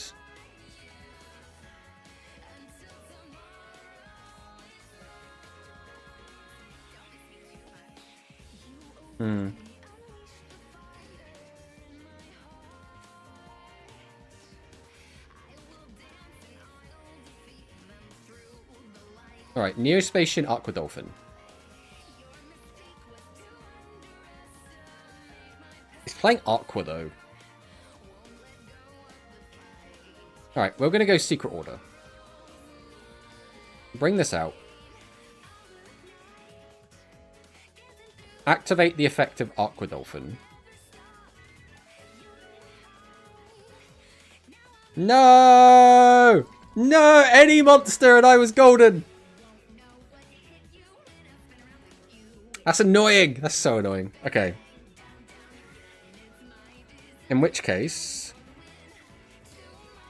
I think we probably just do this.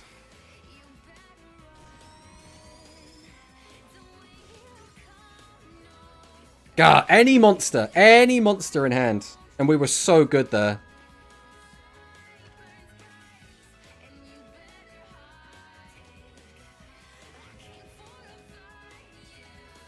You haven't played against me yet? I mean, I've tried. You don't... When I've tried to play you, you're AFK. What do you want me to do about that? Her descendant gonna be Mimi and Mimi. Exactly. The Baphomet. We had such a good potential turn. If he had. So he's going to pop our back row. Is there any reason to keep this in hand? I think we're fine doing this. We'll do this, and we'll do this. Boop, boop. Activates Curse. That's annoying, but like... nothing really changes. It comes down to if those 2 extra cards he got actually do anything to help him win the game this turn. Because we got a lot of attack on the board. We shouldn't die this turn regardless.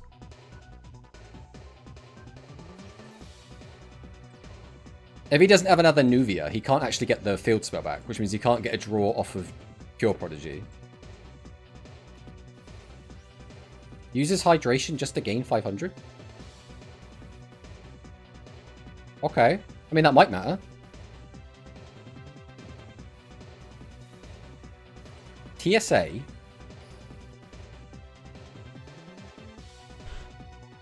So we're going to lose 1400 attack on Neos. We still shouldn't die. Oh, is this just literally to clear Neos? Because we have no other way to do it. Okay. I mean, that's fine. So those 2 get slapped over. We take a little bit. It's not the end of the world. Alright, 2 back row. We know one of them is a Shady because we saw it in the hand. We'll go Pog. No delay, so no compulse to worry about. We'll go Cirque. Do this. We have another Cirque. Do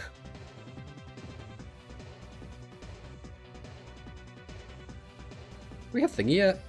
We don't. For now, we'll send this. We'll go Cirque again. Send this. But we have that now. Took long enough for it to show up, though. We have 2 engrave, which means keeping 2 is not bad. We probably don't need. Probably send this. NEOS contact draw will send this. Then we'll grab this back. Okay. So now...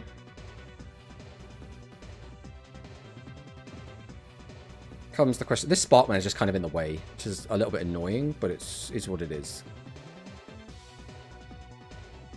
If our stuff gets flipped down, it's not the end of the world. I mean, we could just play around that entirely. To slam over all of his stuff. I don't hate that. Let's go Secret Order. Get this out. Let's go Secret Order. Get this out.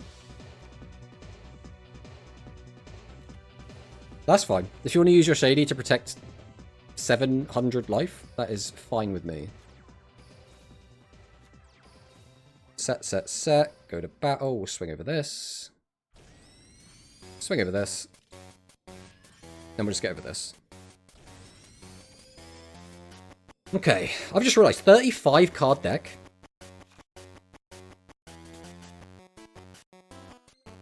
How many do we have left? We have... only 1. Ugh. That's kind of yikes.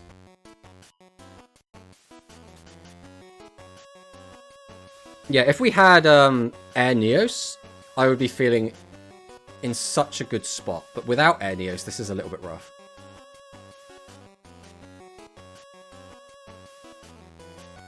I'll tell you, we'll trap hold that. I want to get a space free anyway. Okay, that's fine. Because, like, losing this board is not relevant. We don't care about that. As long as we don't just, like, die. Losing this board is fine.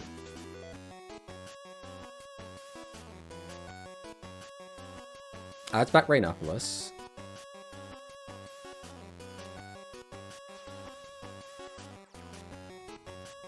Summons out Cleaning Prodigy. Activate Cleaning Prodigy. Discard. Then we're going to activate that again. Get it back to our hand. Activate it again.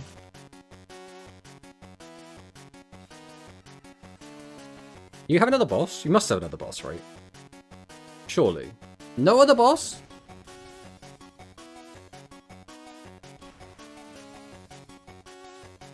Okay, so now the question is the last card the trap? That is now the question. Alright, we'll go Descent.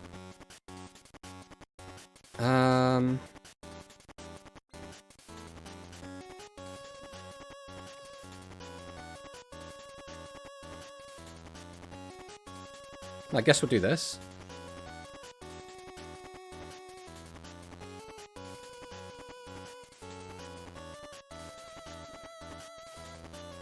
I would love to get rid of this.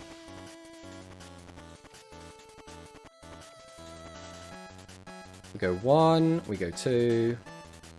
We'll summon out Pulse Neos. Get rid of this. Summon Fake Neos. Activate its effect. Go 1, 2. Into Pulse Neos. Activate its effect.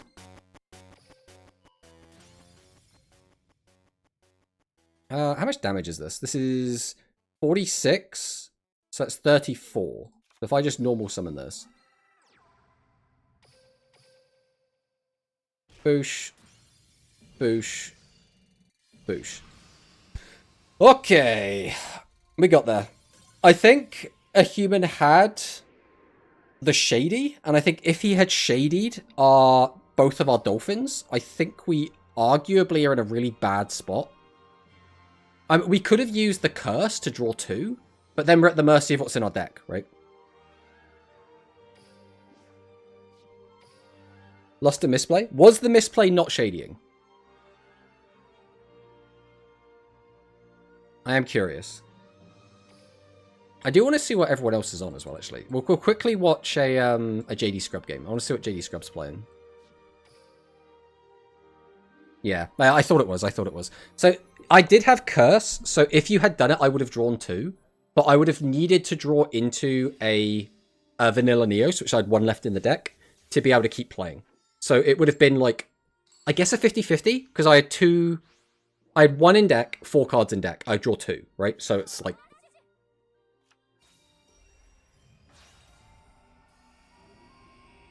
Okay, Polymerization turn 1? The turn 1 poly. Okay, I respect it. Boost up to 31. And this is going to be just Aqua being played by Penguin. Add 2, send Rainapolis, summon out Nuvia. Nuvia effect gets us the card back. So it's effectively we've plus 2'd already, which is really, really good. Activate Cornfall. Shady's going to come down, which is going to flip down 2. We can go Curse, which now lets us draw... I mean, we were always doing this anyway, because it's the turn player going second. Rainapolis comes down. We do leave one of our monsters face down, because we don't have another boss to go into, but we still got, 3,000 damage in. Fake Neos, Hero Descent. So we had to use both the Fake Neos to get the Neospatian into the graveyard to be brought back to actually do a contact play. So Heat Neos is here. Activate Heat Neos, 39. We do beat over both the bosses. Imi Special comes down again. We reveal that we have Cleaning. Add Nuvia. Send Shady. So we might be quite confident we're going to try and end the game here. Overrush Storm. We're going to deal with that pesky back row. Tribute to summon out our only 1 boss. And we're playing Triple Threat Thunder. I was not expecting Triple Threat Thunder. Is Triple Threat Thunder worth playing? That is the next question.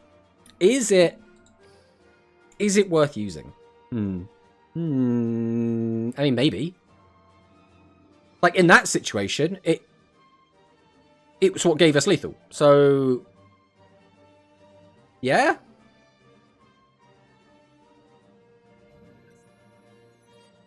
But also, if I had summoned both vanillas instead of Nuvia at first, you couldn't have shadied it? Yes.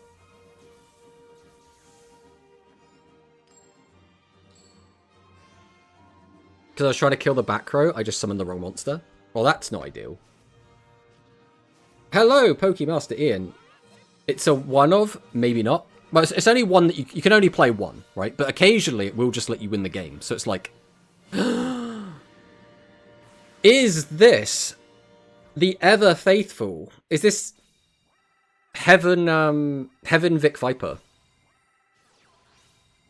I have heard murmurings of the Heavens Vic Viper. I haven't seen it in practice yet. Okay. Ripple Laser. How's the music doing? He just died. Dead air. Pot of Greed. Power Cats are red. The only problem with a deck like this is you have to be very careful about which effects you activate. Because a lot of your effects stop you from attacking with non-machine lights with 800 defense. So, like, you can do all the Heavens plays, but sometimes you just won't be able to attack with them. It's TSA, but without the recycling, and everything being played is level 8 or lower at the moment. Against music, it's almost dead. There'll be some situations where your opponent has Digisoon out.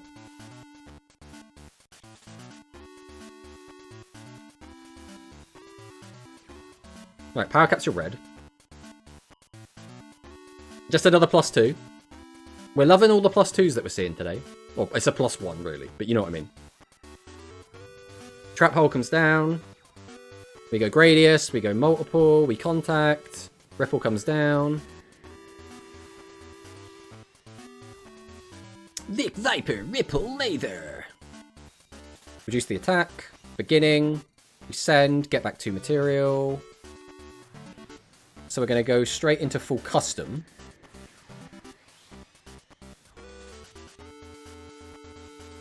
But do we still have enough to... Ah, no, we don't. That's a shame. Like I say, if we could get another Ripple out, that could have been really, really good. But it is what it is. It is what it is. Buh. Hello, Cyclone. And by the way, I keep trying weird plays with Ship and Scoop when the gamble doesn't play off. I mean, that's if there's anywhere to do it, it's in testing, right? So it makes sense to get it out the way. Let's see if Retro Gaming wants to play again. We haven't played against Retro that much. The two people I kind of want to play against, because I haven't played against them very much today, every time I finish a game, they are always in a game. And at the moment, they're playing against each other. Keep forget my redeem. You have to remember, Zaki boys, and again, you've been watching me for like 2 years, so you should know this by now. I literally have the memory of a goldfish. If I am not reminded, I will consistently forget. Oh, Christ. I mean, this could be fine. It depends on what we draw and what this does.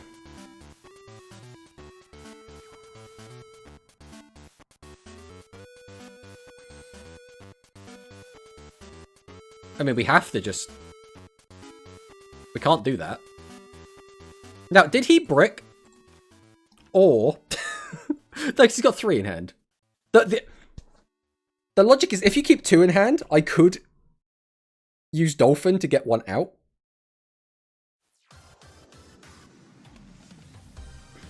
What do we do with this? We could fake Neos, hope we mill into a Neospatian. If we put this in defense, we're saving ourselves like 300 life. So I don't even think that's worth it. I think we do just slam this down. Activate the effect. Then we'll go Descent. Summon this. Then we might as well just go for this.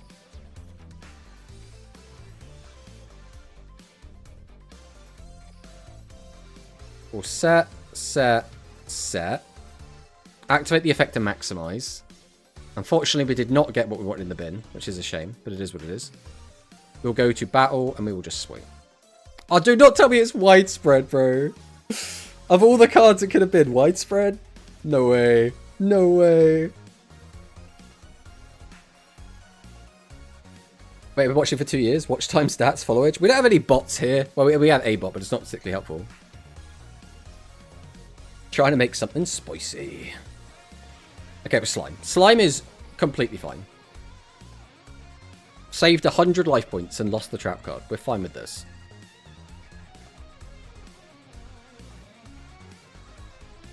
What hand do you keep 3 cards in?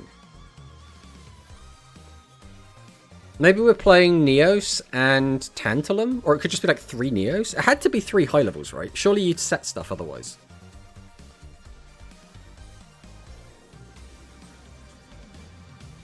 I got you, that looks cool. I saw you mill Yami Ruler and my heart jumped. Oh, Yami Ruler jump scare.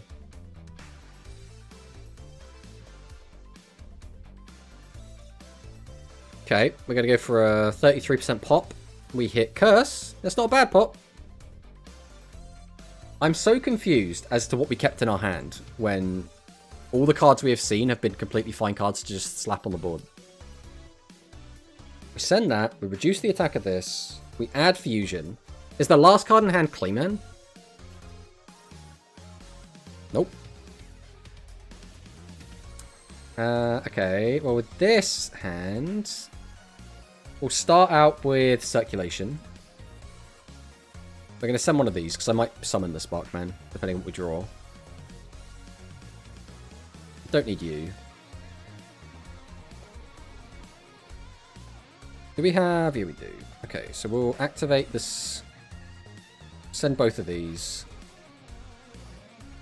Go ahead and grab this back. We summon Fake Neos. Activate Fake Neos. We summon out Dolphin. I mean, we'll activate Dolphin as well. Why not? Ah!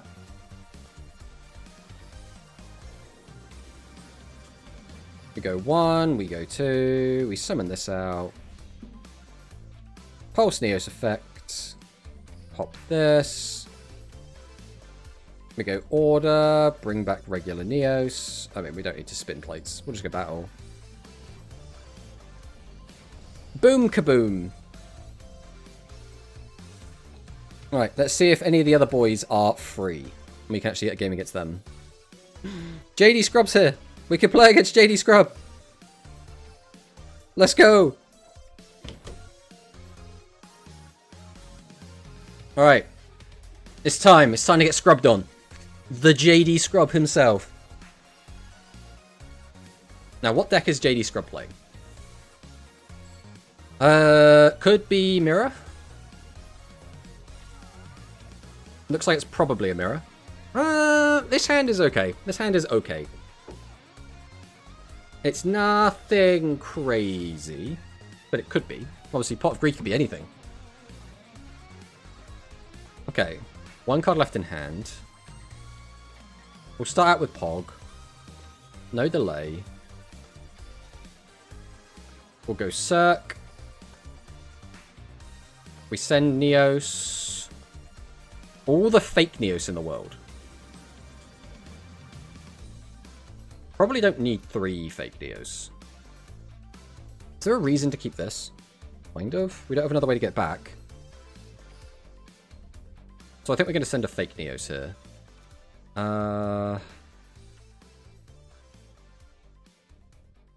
So now the question becomes, what is the card in hand going to be?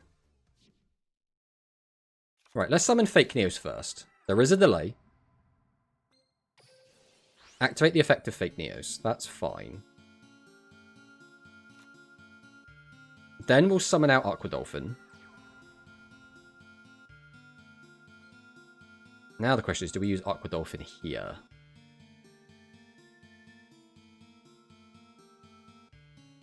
What are the chances the card in hand can even be popped at 13? Not great odds. So we might just be get rid of a card for no reason. Alright, I think we are just going to do this then. We'll just go 1, we'll go 2. We'll summon out Pulse Neos. So this is the target for the Shady if he's got it. Okay, so here comes the Shady. Now we'll see if we could have popped it. We couldn't have, so that's fine. We'll drop the Curse here. We'll use it on, I know this. Okay, that doesn't change a ton here. Especially since this is now stuck face down on the board. But it does give us some options. The question becomes, do we go all in on it or not? I mean, I say all in, there's not really a lot of all-inning to be done. I think we probably just go for this play. We'll go Fake Neos, activate the effect. Summon out Flare Scarab. We'll go 1, 2... Summon out the big guy. Set. Activate. Go to battle. We'll just swing over. And this is fine. We got him for a good chunk. So we're a little bit vulnerable at the moment. Especially because he has so many cards to work with. He's probably going to apply a ton of pressure this turn. The question is, can he actually kill us? Because if he can't kill us, we'll be in an okay spot to win on the crackback. Okay. Neos comes down. Hello, Neos. Okay, that's fine. So he's in a similar spot to us. The difference is we're streaming, so if he wants to, he can just peek at our hand. We had to go entirely off vibes.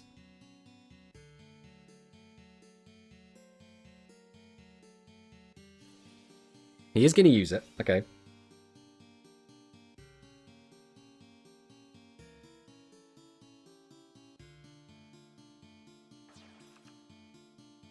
Puts them both back. Into Pulse. As is this out our entire board, so I think we do this here. I am going to flip Heat Neos down as well, in case he can make another Pulse. He can't just pop both for free. Right, he's got the Miracle. Okay. So we're going to go pop the other back row and attack over one of our guys.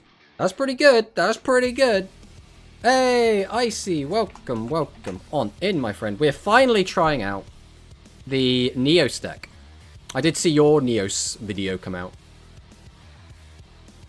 And it was good. Well, there goes one of my guys. Rest in peace. Alright. Let's go Cirque. Is there a world in which it's that? No. It's always Spark. We're running out of cards in deck, so we don't want to go like too ham. Ideally, we want to try and win this turn. So with that in mind, I'm probably going to get rid of this. So that flips, we just pop that. That's easy peasy. So how do we kill with the rest of this? We could just go bam bam. I still need another card. What do we have left in deck? We have one curse. No, we don't have any curse. We have one Secret Order left in deck.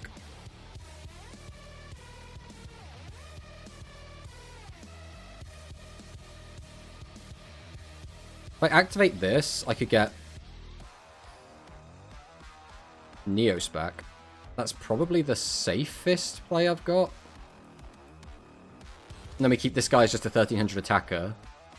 How much damage would we have? We'd have plenty.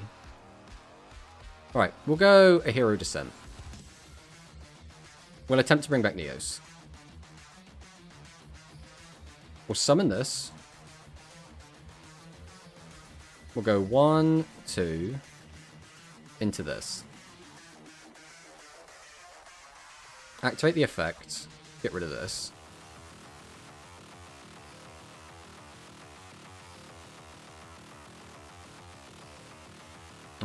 We have traps left in the deck. So we will go Cirque. We'll send this.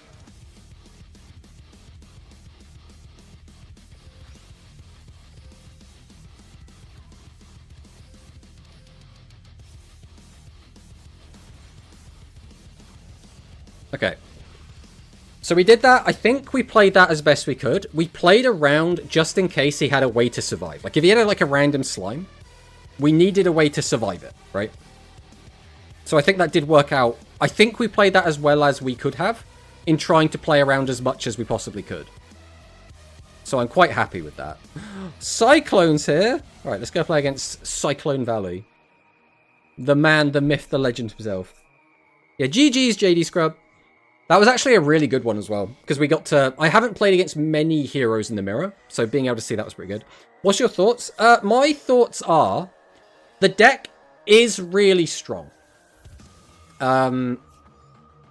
It still can struggle to beat set 3, and sometimes you'll just open a hand that does nothing because we play so many spell traps. But... outside of those two weaknesses, the deck feels really, really good. That's kind of how I look at it. But the issue is, how often are you going to draw hands that are unplayable? So far, I think we've opened 2 hands all day that have been unplayable. So it's had, you know, the brick to non-brick ratio has been pretty good. We've got the Elemental Cirque.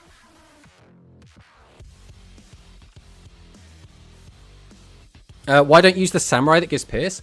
So you can use the Samurai that gives Pierce. The issue is the deck space is really tight. That is the issue. Like, at what point is it worth using it in exchange for going above 30 cards, right? It's like... And you don't always get 3 monsters out. Sometimes you will. And I believe... Does Piercing Samurai... Is Piercing Samurai only if you have 3 face up, or is it just 3 monsters? Because if it's 3 face up, it also becomes awkward when you have Shady in the meta. Because flipping stuff down just absolutely messes it up. Like, a lot of the time today, we haven't had 3 face up monsters.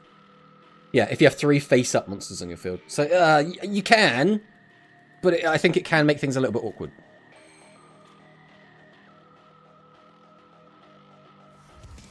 I think we start with this.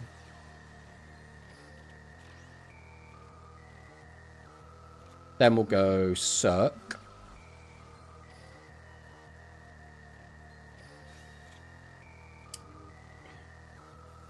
These are strange cards. I think it's this. Then we'll circ again.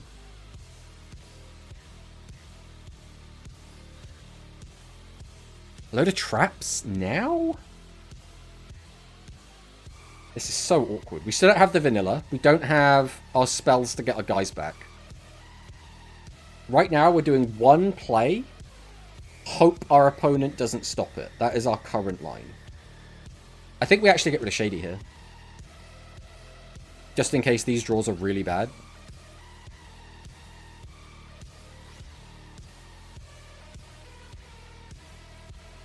I mean, they're not great. Right, we'll go fake Neos here. This isn't the worst we've opened today, but it's up there. This is like probably the third worst set of draws we've had today.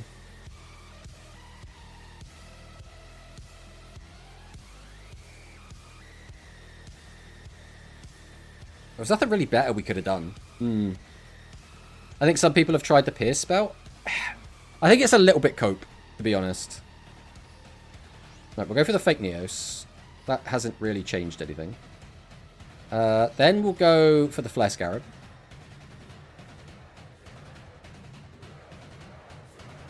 Okay, so if we go for a Contact Fusion, we're not really in a worse spot, and if he uses the trap, that's fine for us, right? So like we don't mind.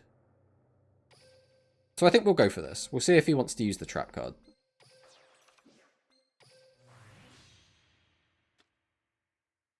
I would expect a Shady here. Okay, there's the Shady.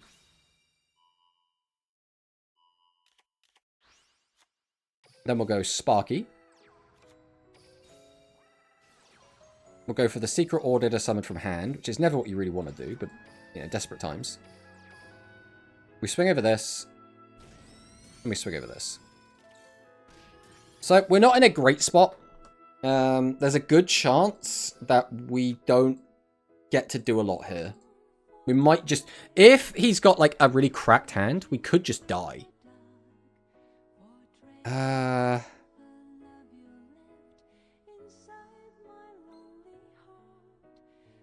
Is there a world in which we hit this? Probably not. Yeah, this is fine. We'll let this go. We hit this one. Alright, Star Restart's fine. There's nothing we could have done to play around that. He already had everything he needed in the graveyard anyway.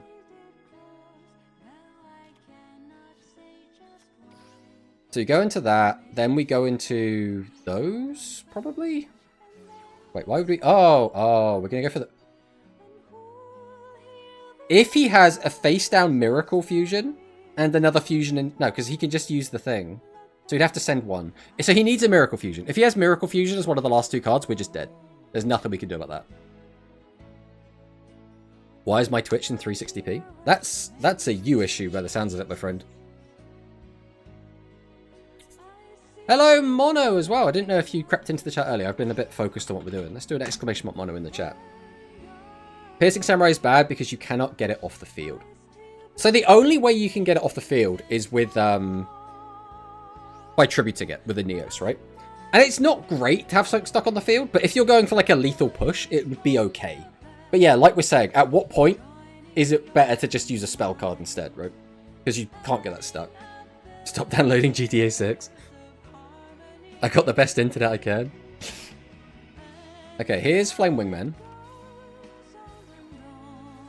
We're going to go Fusion. Alright, so we're fine as long as that last back row isn't the one of Miracle Fusion. If it is, we're just dead.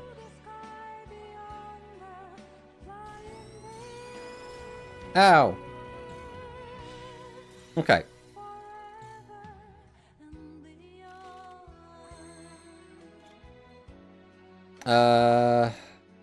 This hand is still not good. So we go what? We go for the draw 2. We need to find the bloody spell card that gets cards back from the grave.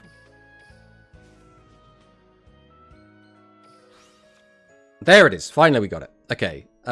Is there any reason to do anything else other than just activate this? Go for the pop. I don't think there is. So we'll go Hero Descent. We need just you on your own. We go fake NEOS. We activate fake NEOS. We go into Pulse.